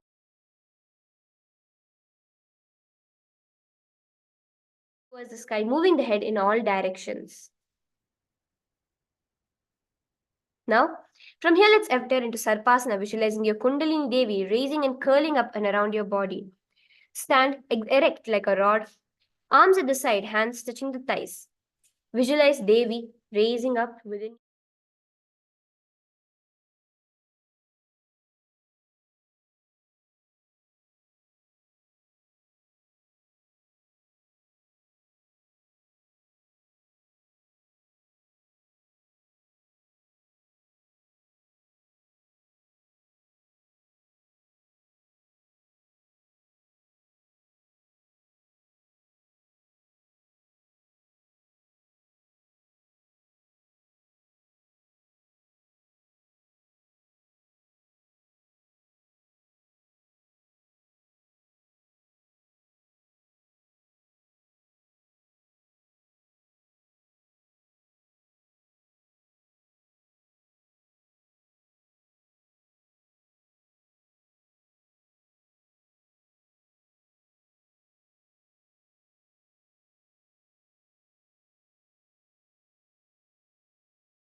So with that, let us continue with the Sarpasana. I apologize for the technical glitch. Keep your body straight in Sarpasana. अथ सर्पासनं वक्षे वायुरूपानाय केवलम्. From here now, let's enter into Ushtrasadanasana, visualizing yourself as a camel. While standing, place all the fingers on the mat and stand on your feet. Feet on the fists, begin to move and walk like a camel. मुष्टिकनिष्ठिकाप्रदेशेन भूमौ निधाय उपरि पादतले संस्थाप्य. Now we'll enter into Ashvasana, visualizing yourself as a horse, remaining in the same position. Bring your hands under the back of your feet. Your soles begin to move and walk like a horse. मुष्टिकनिष्ठिकाप्रदेशेन भूमौ निधाय उपरि पादतले. Now raise up straight into Kapota Nitakasana, visualizing yourself as a soaring bird diving. Stand straight with your feet together, interlace your hands behind the back, pull them down towards the calves and open up your chest. Padatale bhumo nidhaya prishtibhagena hasto jangha paryantam nitva kapota nitakam bhavati. Raise up into the Talapushpaputam Karana. Stand tall with your palms together in the Namaskara Mudra. Gently bend the knees, keeping the toes pointing outwards. Simultaneously, open up the palms and raise one heel off the ground, slightly lowering the waist and shoulders of the respective heel, visualizing your offering bouquets of flowers to Paramashiva. And from here, let's enter into Khadgasana. Visualize yourself as a rhinoceros standing straight. Lean forward, bringing your palms together, forming the horn of the rhinoceros, your hands in Namaskara Mudra. Nujasaratanamasanam kritva padatalaubhyu. Now, let's enter Uttanottanam. Visualizing the supreme point of Hinduism. Sit down all the way, as low as you can to the ground. Stand up. Repeat this repeatedly, gazing at your nose. Punah punah uthatavyam asitavyam iti uttanottanam bhavati. From here, visualizing yourself as a mace, jump into the air in Musalasana with your hands stretched up towards the sky. Saralam sthitva urdhvam bhahu nayet. Relax. From here, let's enter Uchi Shaka. Visualizing Swamiji gazing at your nose from the standing position, pull the sole of your foot towards your belly and sit down and stand up slowly, alternating with both sides. Hastadvayena dhritva tishthet. Now let's enter the Parshvajanu Karana. Raising one knee towards your chest, keeping the other knee slightly bent. With your hands in a fist wrapped around that knee, keep the arm holding the knee. The opposite hand hang on the top of the right thigh, wrist twisted, fingers pointing towards the center of the body. Balance here. From here, stretch your leg into Tandavasana. Again, testing your core muscles, visualizing yourself fiercely dancing as Bhagavan Paramashiva. Stretch your legs and lower your body to the mat, staying straight, almost like a pistol squat. And raise yourself up. Ekena padena sthathavyam Tandavasanam bhavati. From here, entering into Brahmanasana. Visualizing yourself blessed by Lord Brahma, place the left foot on your inner thigh and stand erect on the mat like a rod, hands by the side. Brahmana asanama vakshayat kritva brahmano bhavet. From here, let's enter into Garudasana. Wrap your leg around, one leg around the other, and the respective hand wrapped around the other hand in visualizing yourself as Lord Garuda in Namaskara Mudra. Uttana kurma pithai cha samsthistas garudameva cha. Now relax. Move into Uttana Ekapadasana, visualizing Swamiji in your third eye, standing straight on your right leg, left foot on the opposite thigh, hands relaxed beside the knees. Daksha Grimvamapadas Jangho Parinidhaya cha. Relax into Dhruvasana. Clasping the toes in Prana Mudra, visualizing yourself as the 4-star. Raise your foot straight up and rotate towards your side. Quickly, in Dhruvasana. Ekena hastena dandarupasya ekasya padasya gram dhritva. Now, moving into Trivikramasana, the 3 steps of Lord Vishnu, visualizing yourself in your inner space. As Bhagavan Vishnu in your inner space, bring one leg over your head as much as you can. Alternate between sitting and standing. Ekena padena sthatavim uthatavim tandawasanam bhavati. If you're not able to do it, you could place your foot onto your shoulders. Now let's repeat the Tandavasana, the pistol squat, the first before that, the Talapushpa Putakarana on the other, the Pashvajanu Karana on the other side, sorry. Keep one leg slightly bent with the toes pointing to the side and engage in this Karana. From here, let's enter into Brahmanasana on the other side, visualizing yourself blessed by Lord Brahma. Brahmanasana kritva brahmano bhavet. From here, sorry, we missed the Tandavasana previously. Let's do the pistol squat, the Tandavasana before this. Visualizing yourself fiercely dancing as Bhagavan Paramashiva. Ekena padena sthatavim Tandavasanam bhavati.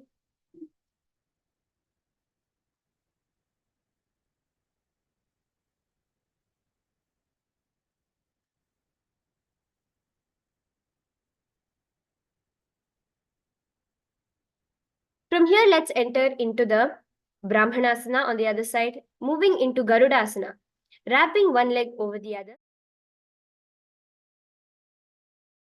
Visualizing yourself as the vehicle of Lord Vishnu.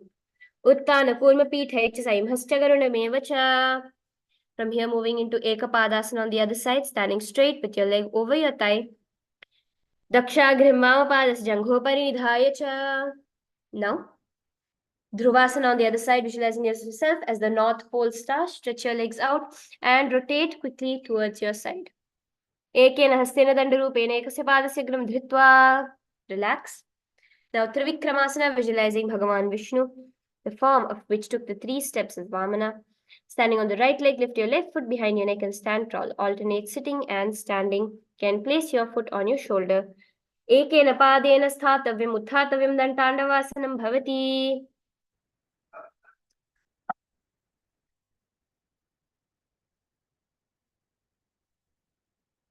From here, enter into the relaxing after that intense sequence, Samanaka Karana. Stand with your feet close together, toes pointed slightly outwards, keeping both your hands to the sides of your body. Relax. From here, let us enter into the Ghorakanjalyasana. Visualizing the great sage Goraknatha, stand erect, hands in Parashumudra, bend forward, bringing both your hands underneath your knees and making a finger lock.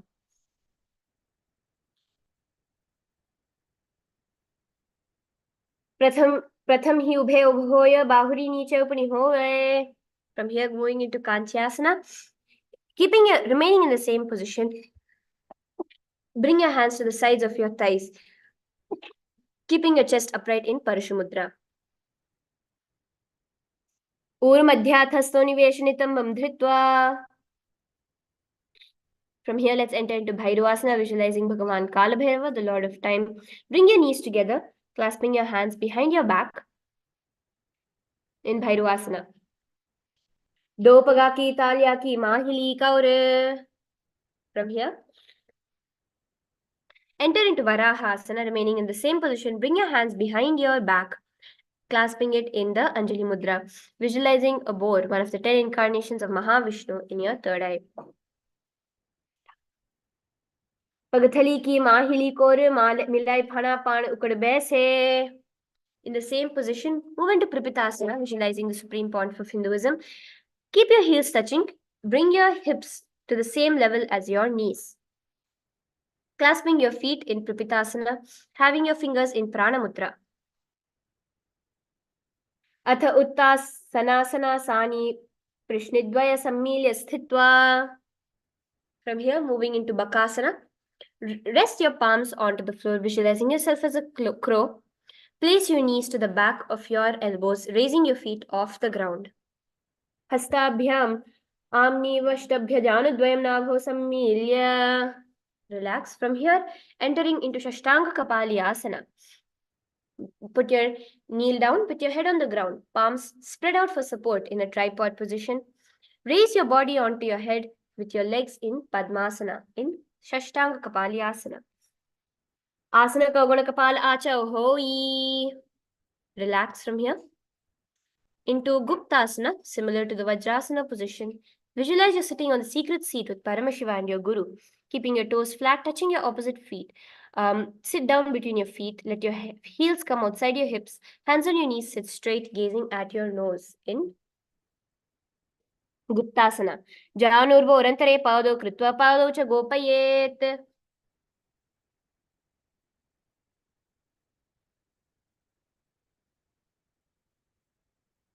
From here, let us enter into Vrikshasana. Stand up. Visualize you're a tree with deep roots into the ground, placing your palms on the ground. Fingers wide, lift your body up straight. This asana purifies all the 7 chakras, cleansing the 7 emotions of your body. Sapta chakrakshalanaya vikshasana visheshakan. Now relax down. Into Shibhu asana, visualizing at your third eye. Dopagajoyi mahi gudpamilayi ubhahoidoi. Now relax. Into Matsyasana, visualizing yourself as a fish. Lay flat onto your stomach. Keep your hands beside your chest. Body pressed off the mat. Push your body up and down again like half push-ups. Nibjam shayanam. Kurparo parshvabhagyam mudhukritya.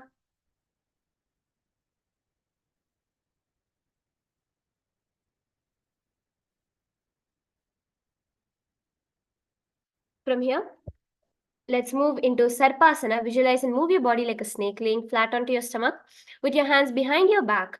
Lie prone, extend your legs jointly and move your chest left to right like a snake. Nyubjam shayanam kritva hastau nitamam samsthapya. From here, enter into Niralambasana, feeling self-supported, completely independent. Lie prone on your belly. Hands in Padma Mudra, holding the chin, legs straight, toes pointing together. Karabhyam pankajam kritva tishthet kurpaya sudhihi. And from here, lean back into Chatrasana. Stretch your body up, bringing your feet to the back of your head, seeing yourself as an umbrella, protecting the Guru from your sun's rays. Adhyasana sthitva hastatalabhyam. Relax here. Now into Vajrasana. Bring your hips back. Sitting, stretching your arms out in front, your palms to the ground, visualizing you're the weapon of Indra, symbolizing indestructibility, Vajra. Idanim garbhinam yogabhyasa yathalaghu. Now entering into Meshasana, experience yourself as powerful as a ram. Put your hands on the floor, raising into Gajasana with your hips wide in the air, high in the air, putting your hand on the floor, slamming the ground. Gajasam sthito ekaikam bahum bhumau tadayet Meshasanam bhavati. From here, jump into Ajasana, visualizing yourself unborn, existing for all eternity. Lifting your legs into the air, slowly bringing the forehead towards the ground in Ajasana. Gajasanam padadvayamantakaale kritya mastakam bhumim sprishet ajasanam bhavati. Now Dhanantara asana. Rest onto your knees. Sit on your heels with your legs together, interlacing your fingers around your toes. Pulling your feet towards the perineum. Replacing your hands on your respective knees. Gazing at your nose. Purvadi parihataki kakasi seophanashara modi. From here, moving into Angamottanam. Continuing to sit on your knees, interlace your fingers in behind you and bringing your hands in front of you, giving a massage to the various points and joints in your muscles. Hastayoho angulir bhadva hastayor madhyat.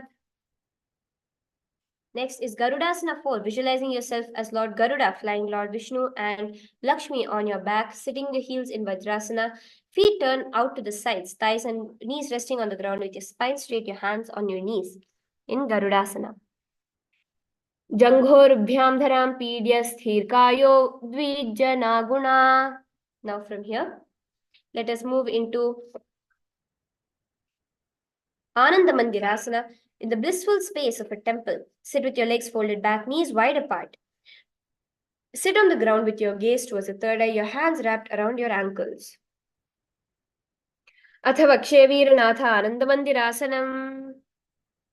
From here, moving into Mandukasana, visualizing yourself as a frog. Mandukasana 2, keep your knees wide, sitting on your ankles with your hand underneath your knees, gazing to your nose.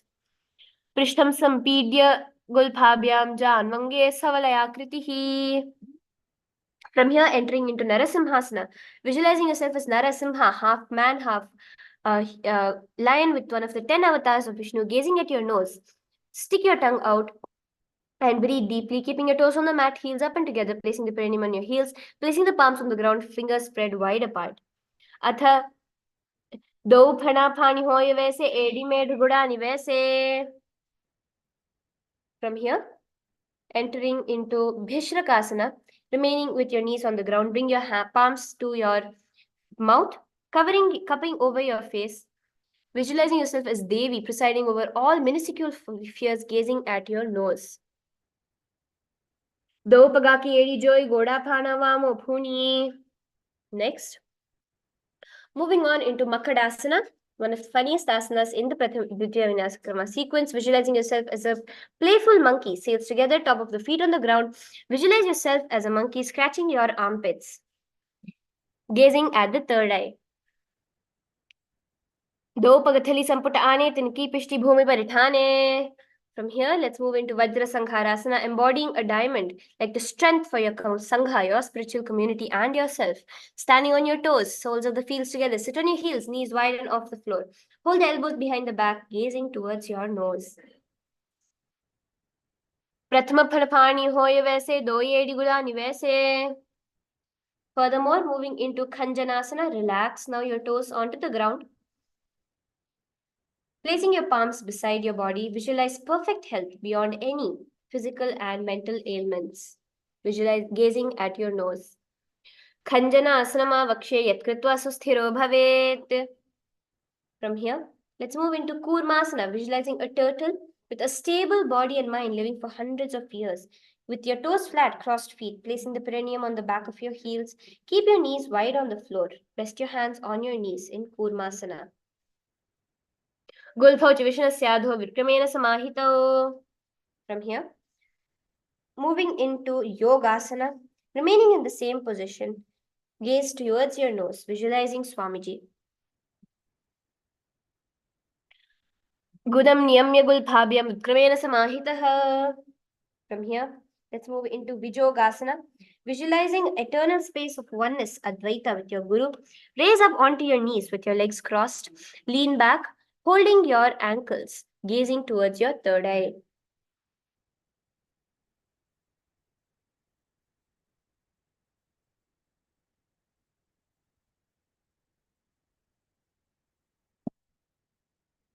Goda mamo bhego hoi, goda adera khedoi. From here, entering into Ushtrasana, visualizing yourself as a camel, keep your feet next to each other, lean back onto your heels. Merudanda Granthidanda Sampidya Suspirapimam. Now relax into Jatyasana, laying back onto the ground, experiencing yourself as a lotus blooming, gazing at your nose. Place the back of your head on your mat, on the mat.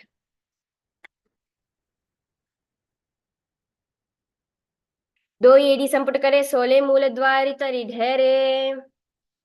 Raising up into Viratasana, where you raise up and lean down, using your hands supported only if absolutely necessary, visualizing healing and liberation of all the subtle forms of your body, laying down and raising up.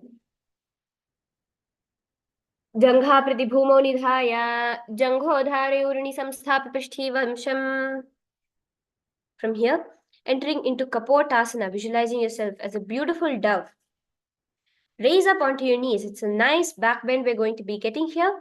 Bring your forearms onto the mat and hold the back of your heels, bringing the head between your feet in Kapotasana as far as possible. Merudanda Granthidanda Samstipya Pidyam Ampuman. From here, entering into Varasana, the boon-fulfilling posture. Visualize yourself receiving boons from Paramashiva. Raising up onto your knees, crossing your hands over your chest with your hands stuck, gazing towards your nose. Janani bhumo samsthapya stabhyam bahu parsparam dhritva. Entering into the next asana. Our 243rd asana of the sequence, Varaha Asana 2. Keeping your knees together, toes stuck, lean forward and bring your elbows to the mat, hands holding your head. Rest your hands on your heels on your back. Rest your back towards your heels. Rest your butt onto your heels. Suryan Chandram Bheda Nyasani Kathyante Kurparau Bhumau. From here, entering into Mundasana, visualizing yourself as a locked tree. Place your hands onto the ground behind your head and similar to Shirasasana, raise your leg up to the sky. Adho Mundasanam Vakshe Sarvesham Praninam Sukham Udhma Age Pada Dattva Dhareyan Marutam Siddhihi. Relax down now into the 245th asana, visualizing Swamiji as the supreme pontiff of Hinduism, kneeling down with your head between your knees, elbows adjacent to the knees. This asana cures all types of night blindness. Hands holding your head, exhale through your nose. Place your forehead to the ground with your hands behind your head, resting your butt onto your legs, gazing at your nose. Prathama pagatali samata harave, kormahili ubhe milave. From here, let's go into Viparita Shalabhasana, stretching your body down, flat onto the ground, visualizing yourself as a locust. Keep your palms up straight in front of you, raising your palms up towards the sky and your feet simultaneously in Viparita Shalabhasana. Shalabhasana Bhedascha Natabherundamanamake. From here, entering into Kapalasana, place your palms flat on the ground next to your body, raising your feet as high as you can, visualizing yourself as a skull representing the mind with purified thoughts, strong will to attain enlightenment. Raise your feet up to the sky. Kapalam bhumau nidhaya udhupadonyet kapalasanam bhavati. From here, we're entering into another challenging asana, the Akashakapotasana, the visualizing yourself as a flying dove. Just try to do this asana by strengthening your core muscles to raise your feet over your head and touch the ground in front of you, keeping your palms flat.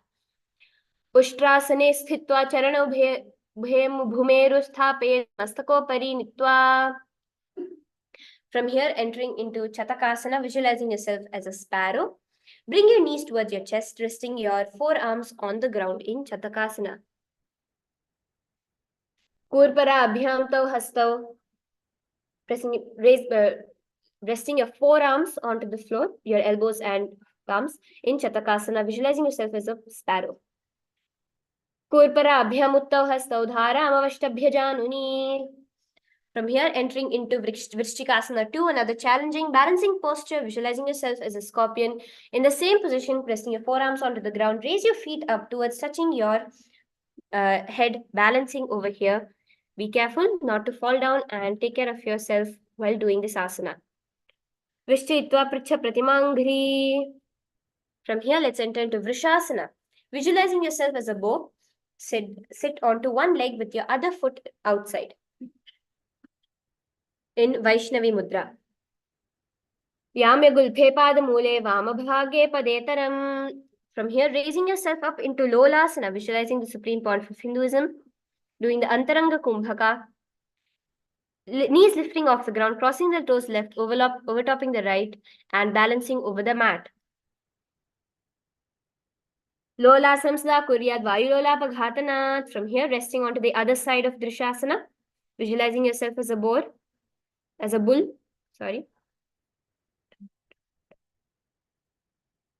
Yame Gulphe Padamule Vambhage Padetaram. From here, let's enter into Balaguna Asana. Visualize the Balaguna Rishi, one of the 84 Siddhas of Hinduism in your inner space. Place the left toes on the ground, sitting on the heel of the left foot. Place the right foot on the ground with your knee raised towards the chest, palms on the respective knees. Maintain an upright position in Balaguna Asana. Asana Kaguna Jalabikara Jayi.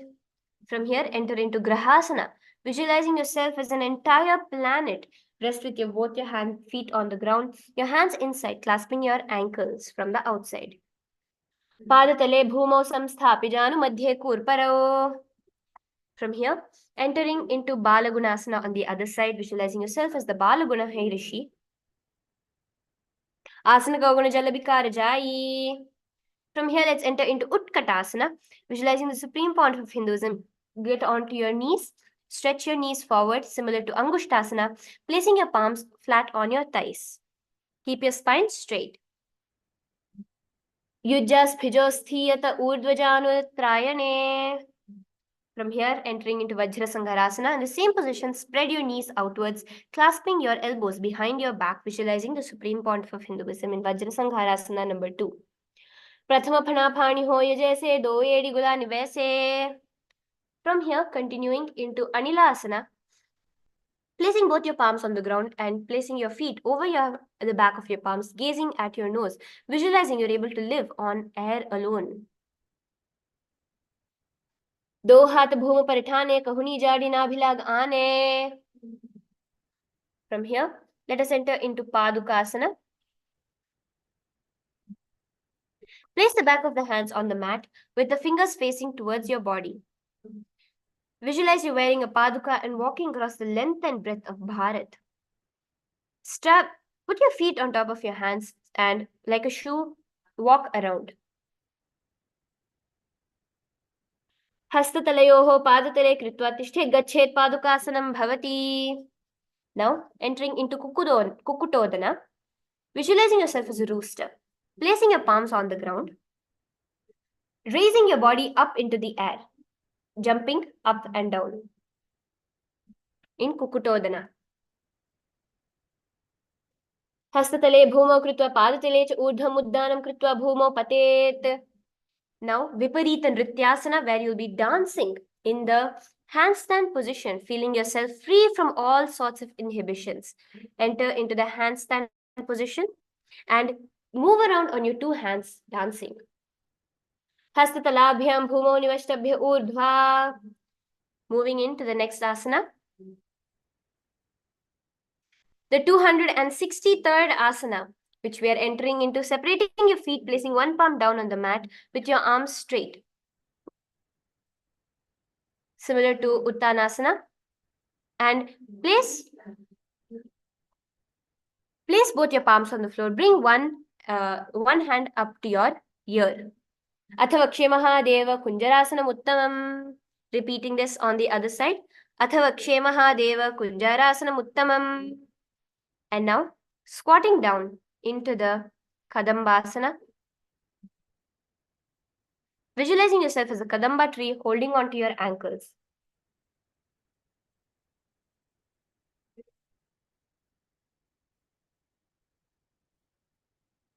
Parshnibhyam bhumivashtabhyastadvena gulphau dhritva. From here, entering into Pavanamuktasana, finally resting your hips onto the floor. Visualize any excess vata releasing and balancing within your system. Sit with your heels to your perineum and hold your knees with your hands pressed towards your chest. Pavanamuktasana dvayostu padayof panim latva swastitambake januni vekshasi. Now entering into Chakorasana, visualizing yourself as a powerful source of energy, the Chakora bird. Putting one leg behind your head as far as you can, stretching the other leg and raising your body off the ground into Chakorasana. Purvatanam Chatushpada Pitham Vajrasanam Tatha. From here, entering into Dhanurasana, visualizing yourself as a bow, sitting on the ground, holding the left toes with the left hand, index and middle fingers in Pranamudra, pulling the foot to the left ear, holding the right leg out, keeping straight, holding the big toe with the right hand, visualizing yourself as a bow. Padangushtotpanibhyam grihitva shravanavadhi. From here, entering into Ashtavakrasana. In the 269th asana, visualizing yourself as a flying crane. Lift your leg on top of your left shoulder. Bring your right foot across and hook up the top of your left foot, leaning forward and down while extending the legs out to the right in Ashtavakrasana. Vashishthamatakoundinyam urdhvakukutameva. Now, relax into Pranasana, visualizing the breath of life within you. Press the right foot on the left thigh. Bring the left foot flat on the ground. Have your left shoulder underneath, raised left leg, placing the hands flat on the ground, gazing at your third eye. Etat prabhedam vakshyami karoti asa chamaraha. From here, move into Parshamatsendrasana, visualizing Matsyendranatha, the master of Hatha Yoga, gazing at your third eye. Vamon Mura Vamormoolarpitadakshapado Janvantar From here, let us enter into Chakorasana on the other side. Place one leg behind your head, visualizing yourself very powerfully. Purvatanam Chatushpadapitham Vajrasanam Tatha. Now into the Dhanurasana on the other side, clasping your feet with the respective hands, visualizing yourself as a drawn bow. Padagushotupanibyam grihitva shavanavadhi.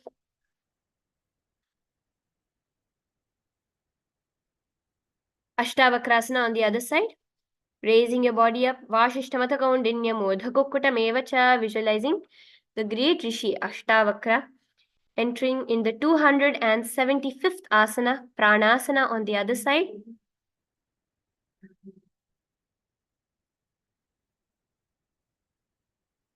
Etat prabhedam vakshami karoti sa chamaraha.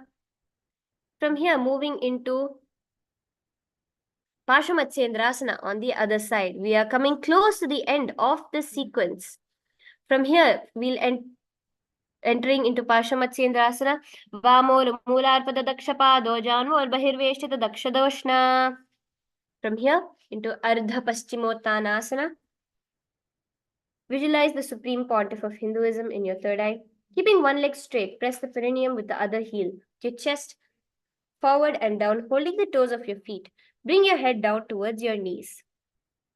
Ekam padam prasarya ekam padasya pashniya sivani sampirya hastadvayena prasarita. From here, entering into Crown Chasana. Visualizing the Crown Cha, a crane in your third eye. Place your left ankle outside of the hip. Hold the sole of your right foot. Lift the leg towards the forehead. Keeping your knees straight. Gaze towards your nose. Vashishtamata kaundinya modhakukkutameva cha. From here, moving forward into Ardha Paschimottanasana on the other side. Ekam pradam prasari ekam padasapashnina sivani sampidya. And Crown Chasana, visualizing yourself as a crane on the other side. Vasishtamatakunya modhakukkutameva chashtavakramodottanam ayuram setu bandhanam. Now, let's enter into Swastikasana, embodying peace, well-being, good fortune, and prosperity. Gazing at your nose, facing forward, with your soles between the thighs and the calves, spine straight, palms resting on your knees in Swastikasana. Janurvo orantare samyak kritva padatale ubhe. From here, entering Gorakshasana, visualizing Rishi great sage Goraknatha, founder of the Natha Yoga Hindu order. Keeping the feet in the same position with your soles between the thighs and the calves, cover your heel with the respective hands, tucking the chin to the chest, gazing to the tip of your nose in the same position. Janurvo orantare pada uttano vyakta samsthito. From here, moving into Bhagasana, remaining in the same position, bring your hands up to your face in the Shanmukhi Mudra. Closing your eyes with your index finger, nose with the middle finger, ears with the thumbs, gazing at the third eye, meditating on the Arihanta, the Lord within you. Vamapa Gudasthapya Dakshinangri Vyama Janghane. From here, enter into Yogasana, placing the feet on the top of the opposite knees in a Padmasana position. Place the hand on the ground, palms facing up, keeping your spine straight. Gaze towards your nose. Uttana Ucharana Kritva Samsthapyopari Janunoho. From here, moving into Urdhva Kukkutasana, visualizing yourself as a rooster. From Padmasana, placing your hands flat on the mat beside your body, place the hands onto the mat, lifting the knees off the ground, balancing above the ground. Vasishtamata kaundinya modhakukkutameva cha. From here, let us enter into Siddha Haratali Asana, the 286th asana. Gazing at your nose, visualize Swamiji. Placing your palms in between your knees, placing it on the mat, without lifting your body off the ground, staying seated on the mat, gazing towards your nose. Prathamam Padmasanam Kokare Hastado Goda Sandhi Dhare. From here, entering into Hamsasana, visualizing yourself as an elegant swan. From Padmasana, placing your hands on the mat through the gaps of the calves and the thighs, lifting your thighs up to your shoulders, off the ground, staying above the mat intensely. कुक्कुटासनव स्थित्वा स्कन्धपर्यन्तं निततिष्ठेत् हंसासनं भवति. Relax down. Entering into Karmukasana, visualizing yourself as the bow of Lord Paramashiva. With remaining your hands between your thighs, bring it towards your back. And lean forward, bringing your forehead to the floor, gazing towards your nose. Prathama Padma Asana ko kare, Godha Sandhi Mahi Karidhare. Now, bringing your hands forward within your thighs, visualizing a turtle's stable body and mind, able to live for hundreds of years in Karmukasana, inserting both your hands inside and bringing it towards your neck. Bami Jangha Dakshina Pava, Dakshina Jangha Paribami Lyave. From here, move into Granthi Bedasana, leaning your chin down onto your palms, engaging the Jalandhara Bandha. Rejoice that knowing that you're in Shiva's secret knot posture. Athavakshye Neelakantha Granthi Vedasanam Shubham. From here, roll back into Uttana Kurmasana, feeling like a turtle with a stable mind and body. Roll with your hands between your legs, roll back into, with your hands between your legs, roll back into Uttana Kurmasana. Kukuta Asana Bandhastam Karabhyam Dhritakandharam Peetham. Now raise yourself up into Pangu Kukutasana, visualizing yourself as a rooster in the same position with your hands between your feet. Clasp one wrist with the opposite wrist and lift your body up and hold. Kukutasana sthitva ekena hastena anyasya manibandham dhritva. Repeat the same Pangukuttasana on the other side, visualizing yourself as a rooster. Kukutasana sthitva ekena hastena anyasya. From here, entering into Grildhrasana. From Padmasana, place your elbows on your toes and interlace your fingers. Resting your chin on the knuckles, place your thumb towards your throat. Lean forward onto your knees. Janurvorantare pada vuttau vyakta samsithau gulbhi chachadya hastabhyam uttanabhyam prayatnataha. From now raise your body up into Padmasana 3. Your hand in Padmasana. With your hands clasped together on your navel center, gazing towards your nose, keep your spine completely straight. Uttana Ucharanau Vidhaya Vidhat Saksnimastau Yogi Raj Uttanau Sakauchara. Entering into Padmasana 4, visualizing Paramashiva in your space, bring your palms to your knees in Padmasana, gazing towards your nose. Etat Padmasanam Kuryat Pranavayu Prasiddhayet. Now, from here, entering into Karmukasana, visualizing yourself as Paramashiva's bow. From Padmasana, hooking the right hand and middle finger around the right toes from the bottom of the foot. Lift the elbows as if pulling back a bow and move the big toe around. Place the left foot on the opposite knee, keeping straight your hands in Prana Mudra. Athan Yadasanam Vakshe Yoga Puraka Rakshanat. From here, enter into Karmukasana 3. First, repeat this asana on the other side, holding the other toe and pulling back. Before we enter into Karmukasana 3, visualizing yourself as Paramashiva's bow, clasping your hands behind your back, holding the Padmasana toes, and stretch, get your nice stretch, engaging all the 3 bandhas, Mahamudra Bandha, visualizing, gazing at your nose in this asana with your hands in Prana Mudra. Karmuka asanamakshitya udare purayet sukham tada vayurvasho yati kalena sukshma vayuna. From here, entering into Dridhasana. Remaining in the same posture, relax all the bandhas except the Mula Bandha. With your hands clasped behind your back towards your toes, visualize that you are the action of Paramashiva's third eye. Anything which comes across, you destroy it. ऊरुभ्याम् उपरिस्थाप्य पादयुग्मं प्रयत्नतः दक्षिणं सव्यदेशे च सव्यं दक्षिणदेशके.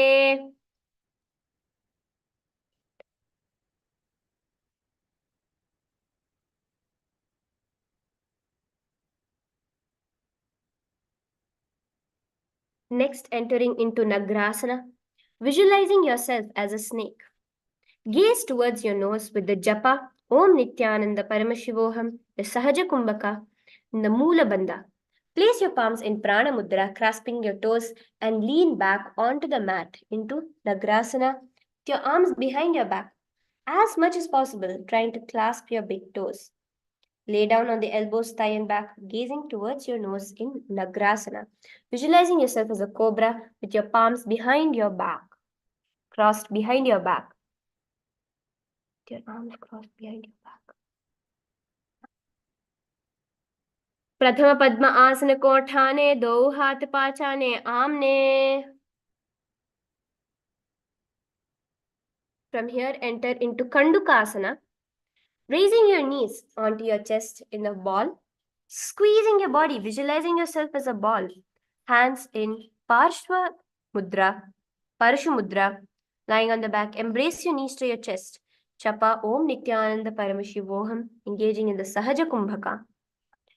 वेत्रासनवस्थित्वा हस्तपादानि निक्षुम्य ऊर्ध्वं नयेत् पृष्ठवंशेन भूमिं पोठेत् कण्डुकासनं भवति. From here, relax down into Urdhva Pavanasana, the most relaxing posture in the whole sequence. We are nearing the end of the sequence now. Visualizing the supreme pontiff of Hinduism, gazing at your nose. Rest onto your back with your knees raised up towards the sky, arms behind your head in Urdhva Pavanasana.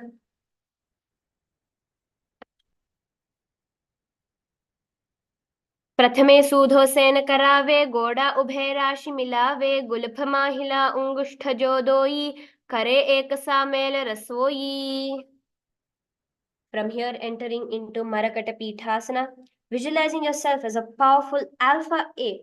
Bring your palms towards your heels and raise your body towards the sky. Lift your hips high up into the air in Marakata Pithasana. Uttana Shayanam Padatale Uttana Hastayoho Sthapayet Prishthabhagam Mutram Mayet Marakata Pitham Bhavati. Relax down now onto the ground. Stretch your legs out into Uttana Shikhi Pithakasana. In the same position, raising your hips up to the sky with your hands underneath, balancing yourself. Stretch your legs out in Uttana Shikhi Pithakasana, gazing at your nose in Jalandhara Bandha. Jangho Rubalhinaschet Uttana Shikhi Pithakam. From here, relax down into Narakasana. Raise your legs up to the sky, visualizing yourself blissfully traveling through hell, completely unscathed. Raise your legs up to the sky. Griva kanthena bhumi vishtamba padagradvayam urdhvamutrayet narakasanam bhavati. Now, stretch your leg downwards into Tiryanavkasana, visualizing you're a boat. Balancing on your palms in Tiryanavkasana. Naukhavat sitva urdhvapadadvayet Tiryanavkasanam bhavati. Now, raise yourself high into Dhvajasana, visualizing yourself as Kailasa's flag, respected across all the nations, keeping your upper back onto the mat, elbows, shoulders, and hands remaining on the mat. Keep your legs vertical, up straight into the sky, and hold. Tiryanaukavat griva prishtakurparai bhumimvastabhyamastakalee kshena padagre mudhvanaye dhvajasanam bhavati. Relax onto the mat into Mritasana, visualizing a completely dead body being liberated by the supreme pontiff of Hinduism, Bhagavan Sri Nithyananda Paramashivam. Avoid any sort of movement in your body, visualizing Shakti Chalan Mudra, Shakti flowing through your whole body. Uttanam Shavavad Bhumau Shayanam Tushavasanam Shavasanam Shramaharam Chitta Vishrantikarakam. Take a few minutes to rest here in the Mritasana position.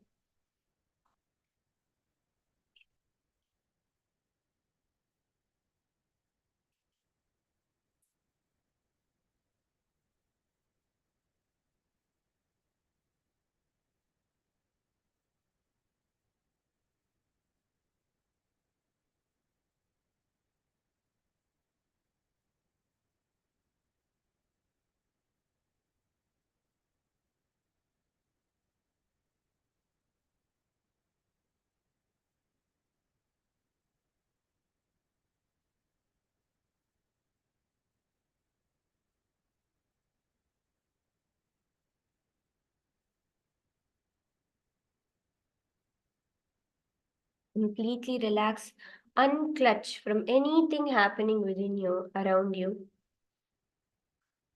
Exactly as a dead body, your soul is completely liberated, merged in the Paramadvaita space.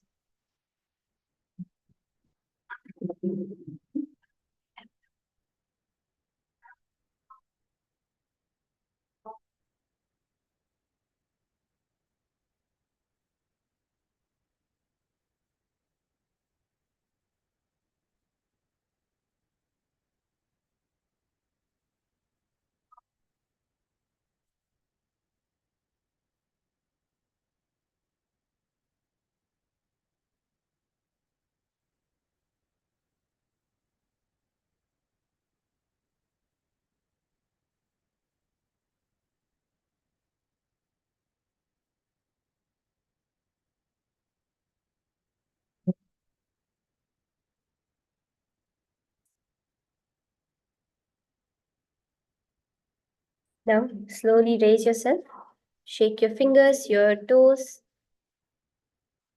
wakening the dead body. Roll towards the side, raise your knees up, and get up into a seated position.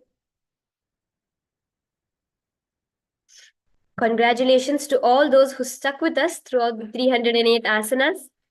It was a wonderful experience where you awaken every cell in your body now to manifest that ultimate reality you made the sankalpa for. So I welcome you all to stay on for the further sessions we'll be having today, the program which is starting. And I invite all those who participated in this yoga to also attend the Paramashivoham program starting on January 20th. So with that, let us conclude in the space of complete completion with the Purna Mantra. ॐ पूर्णमदः पूर्णमिदं पूर्णात् पूर्णमुदच्यते पूर्णस्य पूर्णमादाय पूर्णमेवावशिष्यते ॐ शान्ति शान्ति शान्तिः हरिः ॐ तत्सत् सर्वं भगवत् नित्यानन्द परमशिवपादुकार्पणमस्तु ॐ नित्यानन्दम् everyone.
Nityananda Paramashivoham Om Yes. Nithyanandam, everyone. I Nityananda welcome all of you to this power manifestation session. Paramashivoham After a very powerful yoga session, let us now direct all of that energy into power Nityananda manifestation. Before we begin, can all of you just take a few moments and put a few comments in the chat section about how you felt during Nityananda this yoga session and what was the experience which you had? Can all of you take a few moments and go ahead and post your experience? Nityananda Paramashivoham Meanwhile, today we are going to be Om manifesting the power of seeing through the Nityananda third eye. And in this power of third eye, we Paramashivoham have various different levels. We have being able to scan numbers, being able to identify pictures, being able to identify colors, being able to Nityananda identify words. And today we are going to manifest the power of identifying various pictures, various images which is projected in front of you. So I request all of you to go ahead, take 1 minute, and quickly go get a blindfold, any shawl, anything to cover your eyes with. Can all of you take a few moments and go do that and come? Get your shawls, get your eye bands, blindfolds, anything to cover your eyes with, and we can directly jump into the power manifestation. Nityananda Paramashivoham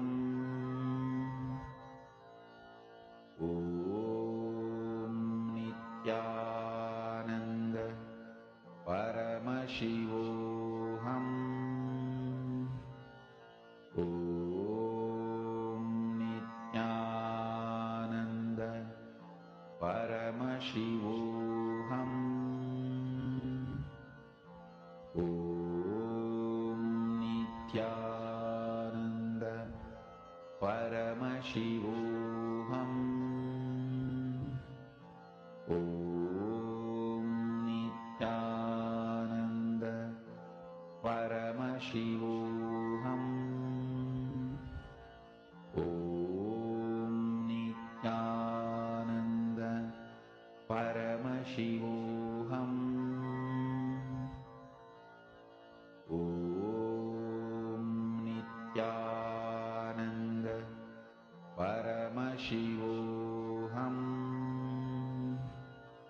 Om Nityananda Paramashivoham Om Nityananda Paramashivoham Om Nityananda Are all of you ready with your eye bands and shawls? Okay. Paramashivoham So let us, before directly entering into manifesting the power, Nityananda let us listen to the Shastra Pramana for Paramashivoham this power of third eye reading, which comes from the Vijnana Bhairava Tantra, Sutra 34, Dharana 8. Nityananda The Pramana goes Paramashivoham कपालान्तर्मनोऽन्यस तिष्ठन्मीलितलोचनः क्रमेण Nityananda मनसो दार्ढ्यात् लक्षये लक्ष्यमुत्तमम्. The translation goes by fixing the mind on the inner space within the crown center and sitting stably without any movement, having the eyes closed in succession, by that stability of the mind and inner space, through the power of third eye, one directly sees the ultimate goal Laksham by having the vision beyond the sight that reveals any object or place, attaining the space of oneness with the source Paramashiva. Paramashivoham The next is the Apta Pramana, which is the time tested, foolproof experiences of our ancestors, the rishis, munis, siddhas, all manifesting these extraordinary Shaktis as their day to day lifestyle. This Apta Pramana goes back to the time of the Mahabharata war. How many of you have heard of this great epic, the Mahabharata? In our Hindu history, it is one of the greatest epics, and it is part of the life of the eighth incarnation of Bhagavan Mahavishnu, who is Bhagavan Shri Krishna. Just before the Mahabharata war started, Arjuna fell into a dilemma and he turned towards Krishna. It is then when Krishna revealed the Srimad Bhagavad Gita.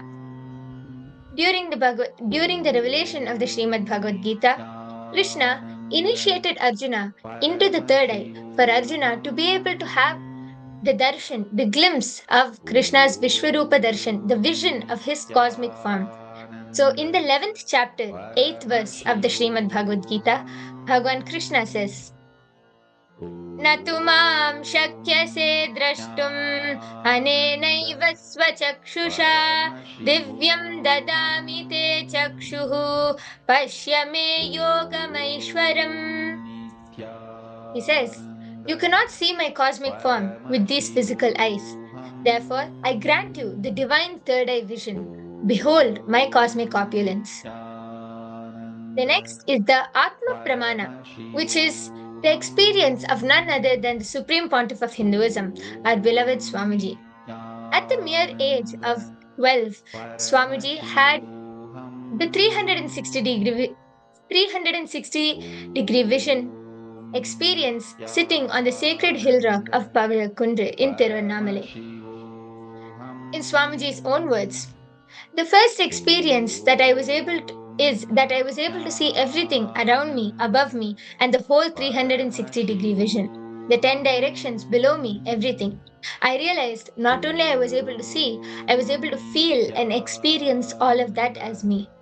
I felt that the skin of the stone on which I was sitting and the skin of this body both carry me equally, and both I exist equally. The air, the breeze, the setting sun, the rising moon, the whole Arunachala hill, all the plants, bush, shrubs, trees, everything just became so alive. The idea that something is inside and something is outside was completely lost. Swamiji says that first I was able to see all the 10 directions, the 360-degree vision, and the next moment I realized not only I was able to see, I was able to feel everything as me. Swamiji beautifully shares about how Swamiji was not only able to see the 360-degree vision with his eyes closed, he was even able to feel every single thing around him as a part of him. Such a powerful experience for a young boy just at the age of 12. How Swamiji beautifully had this experience. And the last is the Sakshi Pramana. Each and every one of you over here, sitting over here right now, are the Sakshi Pramanas because all of you are going to be manifesting this power of third eye reading. So be ready. Let us now enter into this exciting session of power manifestation where you're going to be identifying various images. I request all of you to tie your eyes now and we'll enter into the first round.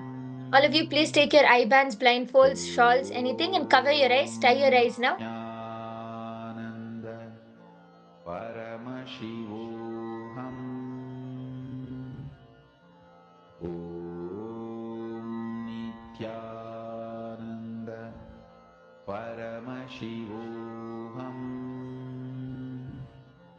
Om Nithyananda Paramashivoham Om Nithyananda Paramashivoham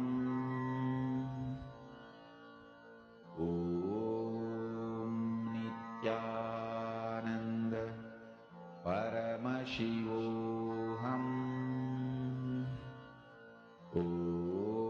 Om Nithyananda Paramashivoham